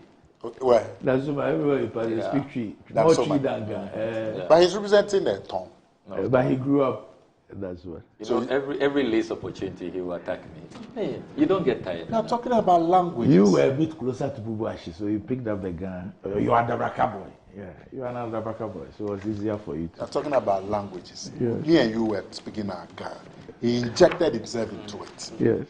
That his gun is every not, opportunity is not good for the insurance. Meanwhile, why did you inject? Meanwhile, his son is my godson.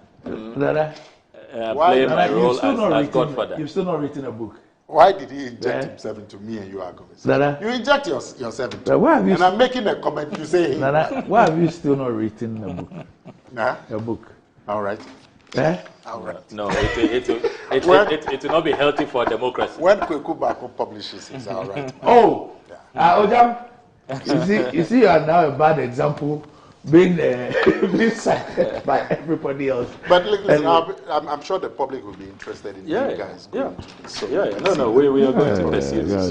And we want to. So now you'll be chairman for what? Clear caution that.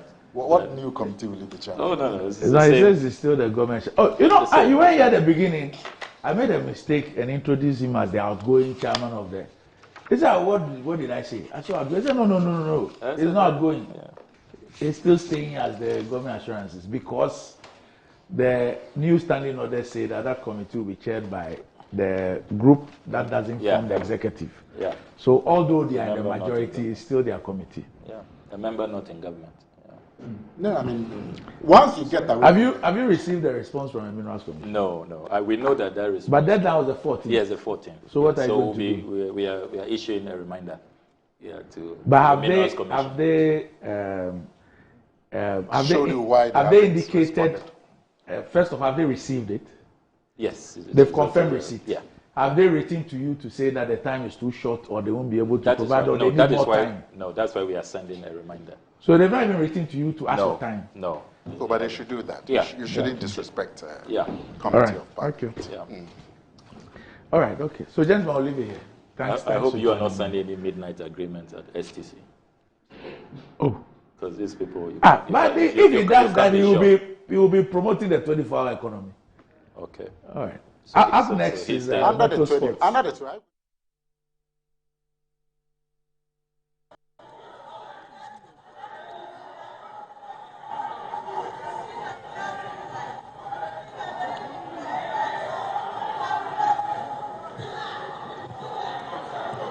Honorable members, please.